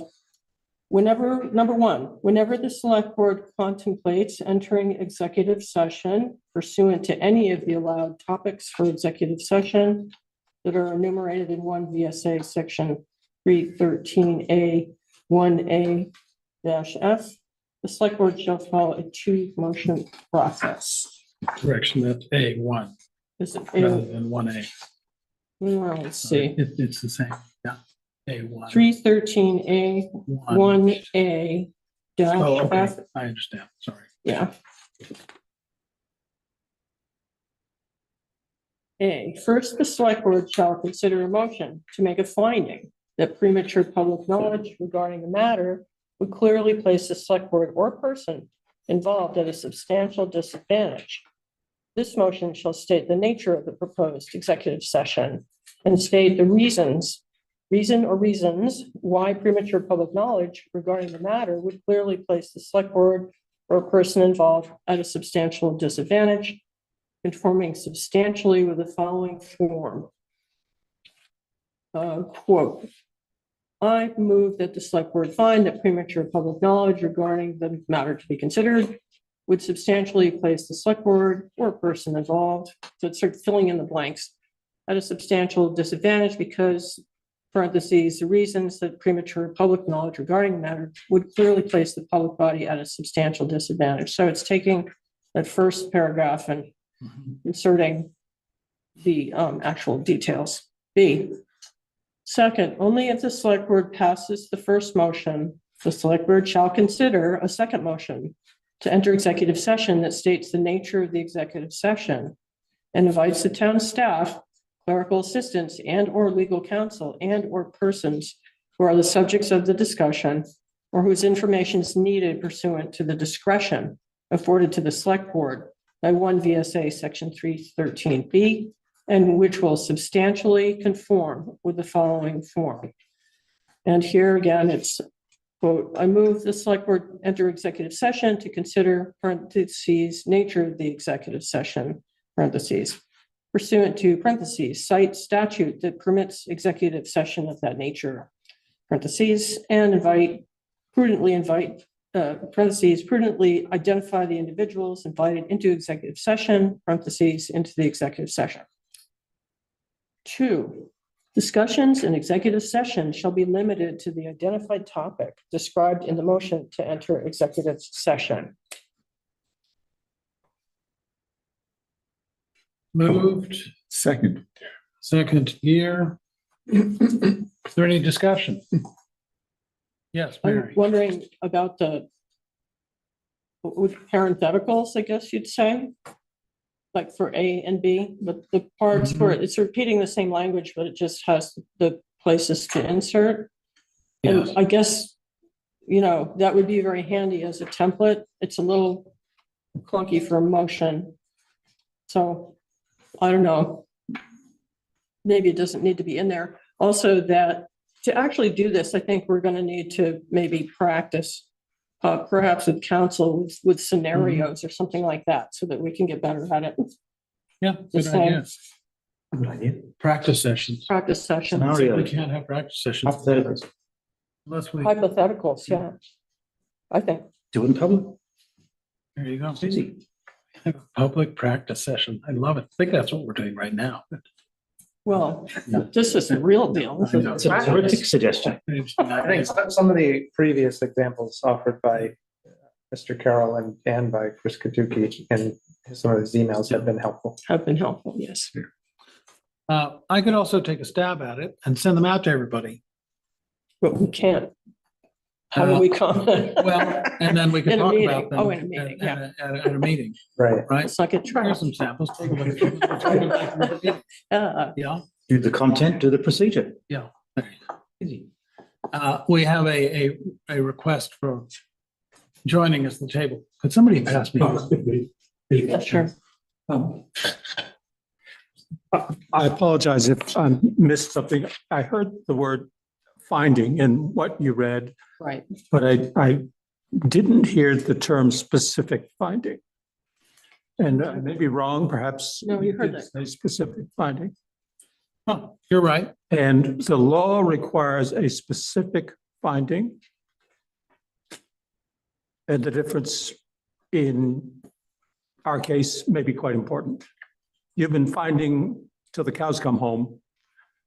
The law says it must be a specific finding, Not generalities. not assertions that you found and not generalities, but it must be specific. Doesn't the specific finding come when you state the reason? Isn't that? It must be then, precisely. You have to state that you have to give a general explanation as to what it's about. And you have to construct an explanation that demonstrates why, were you to talk about this in public, it would be injurious in some way, and that is your finding. The finding, remember, a finding is a conclusion drawn based upon evidence and fact. Yeah. It is not just a mere assertion. No, I guess I'm confused. Are you saying we need to have the word specific Yes, in here? if you wish to be, number one, in compliance with statute and to guide you to, don't just, not any finding, a specific, precise, detailed finding. It certainly can't hurt. Indeed. Yeah, okay. Thank you. That's all I have. Thanks so much. I think that's an important point. I'm going to withdraw my motion. And do you agree? Yeah. Okay. You amend it? And amend the motion I just made by inserting the word specific in the sentence. First, the select board shall consider a motion to make A, and the way it was written was finding, but insert specific right before finding, and that should take care of that. All right. And that's the only place. That's it. Good.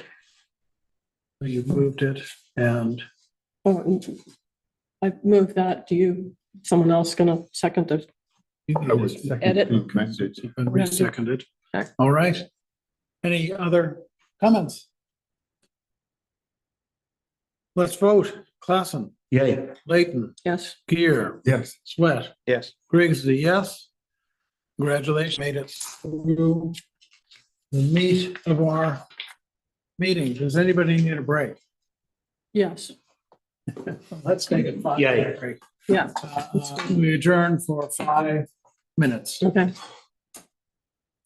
Oh my, Recording stopped. thank you, everyone.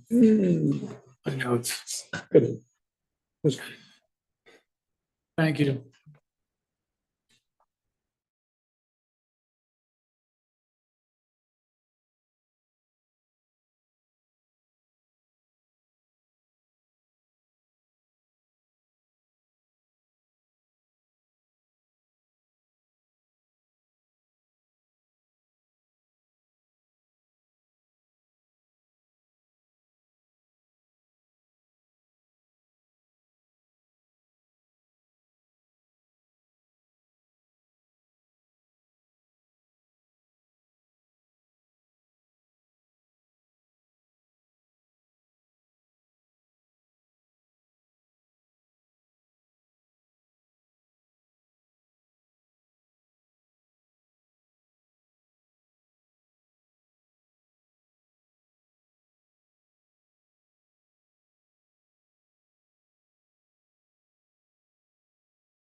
Recording in progress. Now you're back. Now we're back. Welcome back, everyone. Item number 11, approve minutes of April 8th. It's actually, I've got that wrong. It's the minutes of April 16th, special meeting, April 22nd, special meeting, and April 20, oh nuts, what did I do here? Was a special and a regular? Because we I think did it do was that, It was didn't we? just, yeah, Wait a sorry. minute, we did that because we had, was it meeting council first or something? We need to, Because they're on the same date, right? that's right, we had two special meetings. Yeah, wait. A special and a meeting, regular. And then a special and then a regular. Mhm. Yep. So we need to approve those. And here, I didn't see anything I wanted to change. Anyone? Yes, Mary. So I'm chewing here. So for the special meeting that Pam Smith was so kind to record, Yes. I have one suggested amendment. It involves one letter. It involves letter W. And that is, do you remember which page that is? I do not, but I can tell you what it is. That I made a statement about reckless action. Oh. Reckless is spelled RECKLESS, but Pam spelled it WRECKLES, which Oh. completely changes the meaning. So, and I just All right. love Pam so much. She's so dedicated, and I just had to laugh when I saw that, but I do think it should be corrected to RECKLESS. It's on page 51, But aren't you afraid that? if you want it. It's page 51. Okay. Mary, spoken like a lifelong educator. Well, spelling. That is it so does- great. You know, that W made a difference, so. All right, any other? Would anyone like to move the approval of the minutes? I move to approve the minutes for April 16th, 2026 special meeting, April 22nd, 2026 special meeting, and April 22nd, 2026 regular meeting as amended. Second.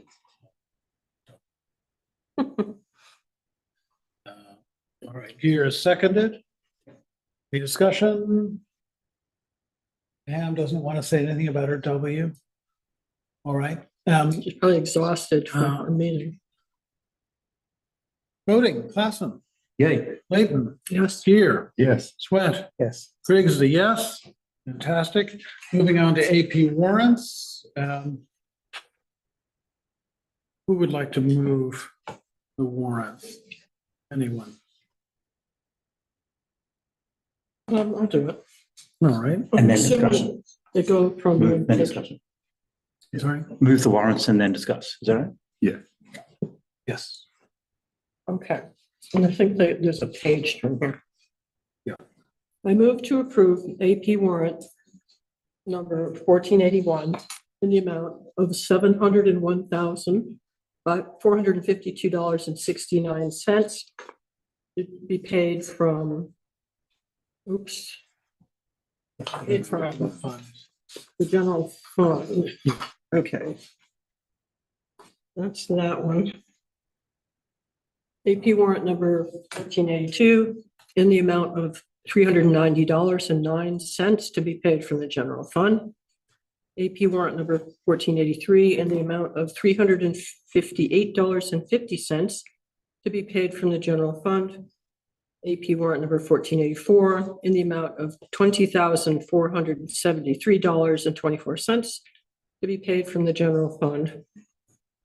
AP warrant number 1485 in the amount of $248.75 to be paid from Police Cruiser Fund 11. AP warrant number 1486 in the amount of $1,680 to be paid from the Tracy Hall Fund 13. And AP warrant number 1487 in the amount of $46.33 to be paid from the Records Restoration Fund, number 45. Second.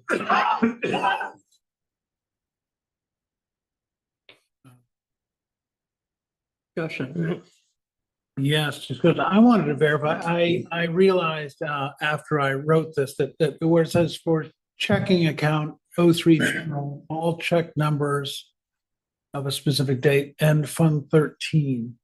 Funds are being taken from Fund 13. Do I read that correctly? for number Page 1486. 82, for example. Yeah.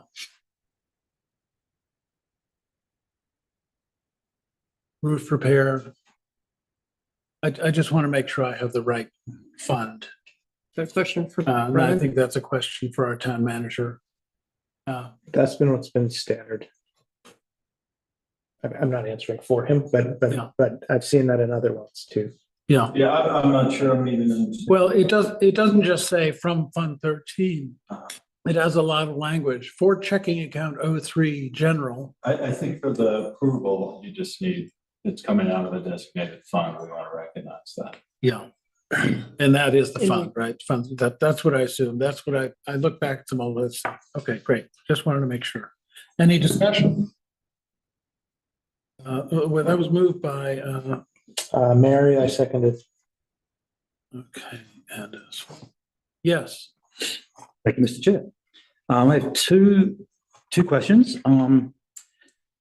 First one's fairly minor. There's on page 6 of 7, there's 11 line items for uniforms. And there's no detail provided other than just uniforms. And the amount of the 11 items adds up to around 2,800.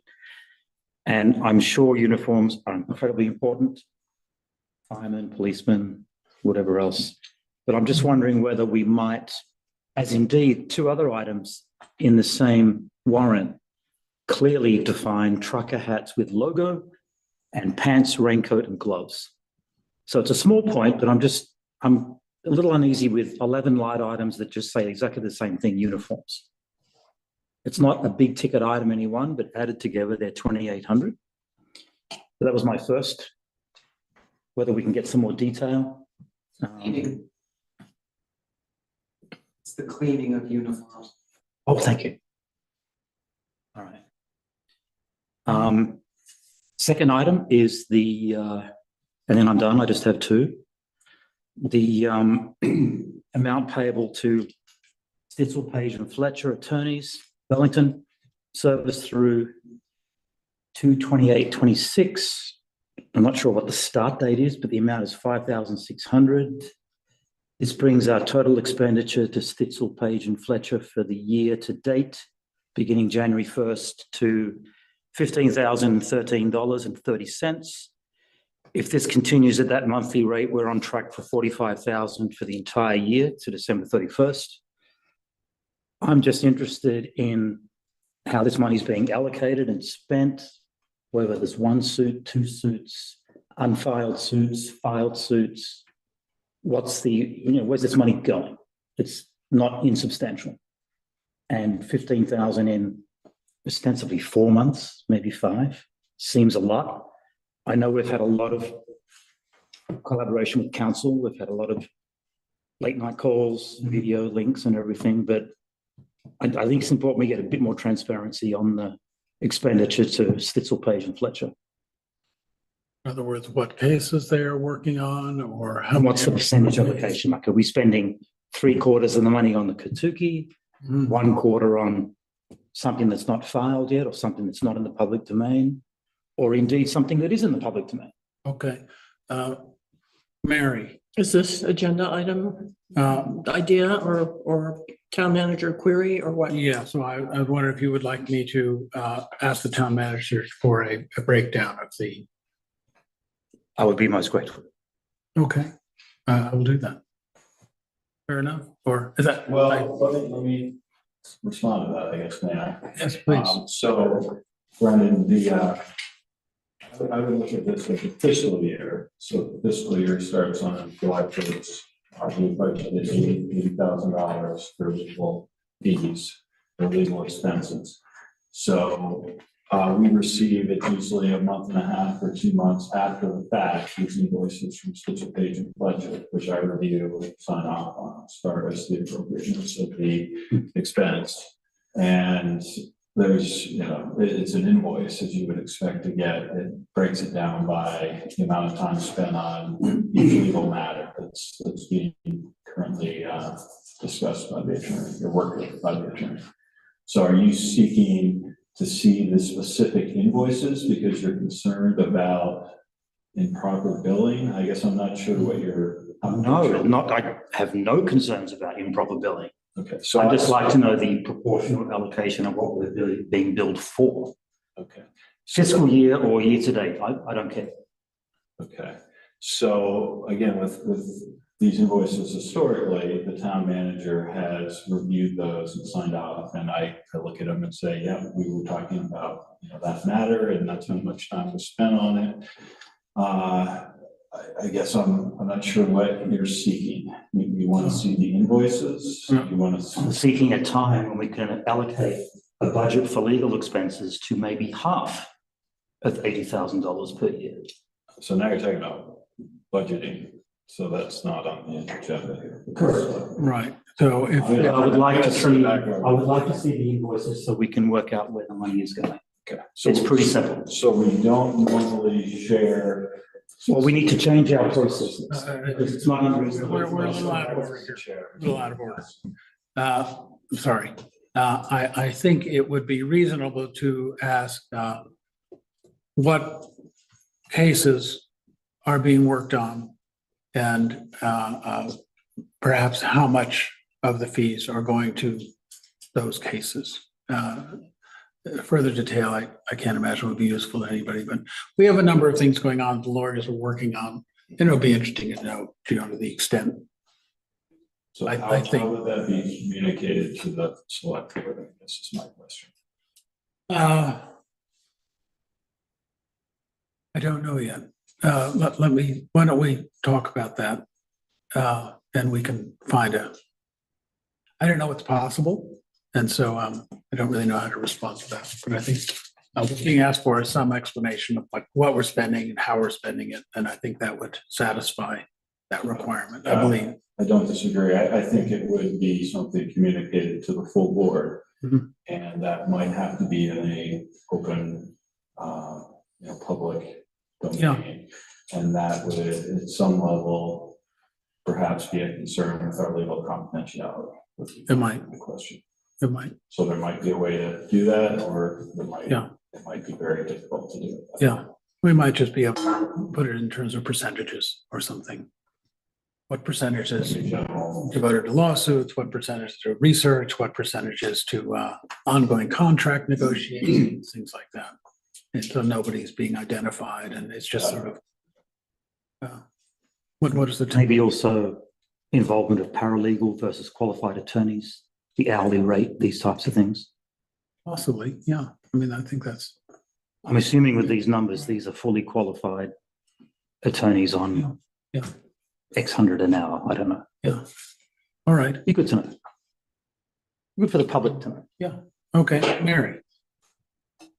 Just that I don't think that, I think we have to keep in mind that certain cases sort of land in our lap. Mm-hmm. It's not like we're trying to spend money on legal issues that we've made up, although sometimes I have to say, for instance, with open meeting law things, they do happen. So I just think we're good. It just that the legal requirements of the town to meet our legal obligations meet higher than you may have thought. And even in our budgeting process, and I believe it was the last round, tried to lower it from 100,000 to 80,000. And that was approved. And that was with a little bit of trepidation for what we might face in legal obligations. So it's a great question, but it's a little delicate too, and it's a large amount of money. So it's good, but it's touchy. I think the taxpayers would like to know where their tax dollars are spent. Sure. Right. But I think it can be somewhat general terms. Well, perhaps we can talk about that and find Work an it out, appropriate yeah. way, if that's all right with everyone. That's great. Are there any other questions, comments about? Okay, we have a motion, a second, Klassen Yes. and Leighton Yes. here, Yes. Sweat, Yes. and Griggs is a yes. Terrific. Correspondence, oh, God, John McCabe, made a request to move the storage shed, which may have happened today, was going to happen today, maybe it was too wet. Today, we expect that to be moved by the DPW. It's on the way. I think, as the person who stands there and looks at it all, all morning, I'm thrilled. I'm just thrilled. So that's great. Thank you. Pam Smith had a missive on note taking at select board meeting. Steve Hepburn had a letter on finance committee goals or the town goals to perhaps adopt GFOA's recommended budget practices and time identifying a way to do that. Cheryl Lindbergh had a public records request. Cheryl Lindbergh also had a uniform guidance policies for auditors, recommendation that cemetery funds and trust funds be maintained separately. Chief Romei, Green Up Day letter, and Rachel Cohen had a proposed bicycle event that was described, looked pretty fun.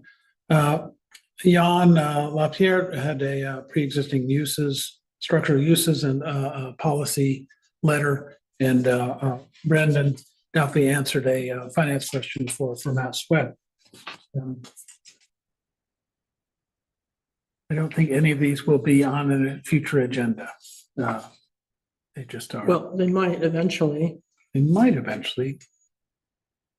But well, for instance, The short-term rental will. the short-term rental Well, will be, okay. and But also doesn't matter. as a the, yeah, So, Mr. Chair, yes. on the correspondence, it's sort of tacked on at the end.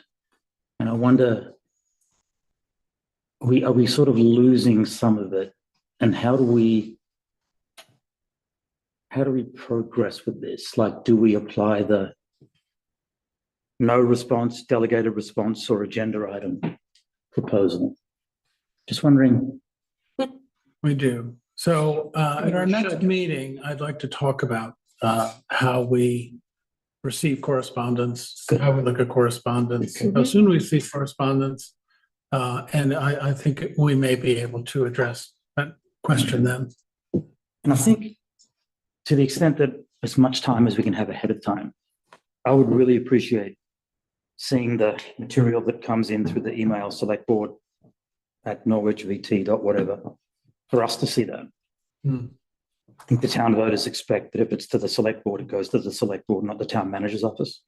Okay. That would be helpful, giving us pre-reads, Yeah. advance notice, and enough time to familiarize ourselves with the issues. that's another agenda item. Yeah, it might be. So we'll talk about that when it's on the agenda, and it will be on the agenda in 2 weeks. Good.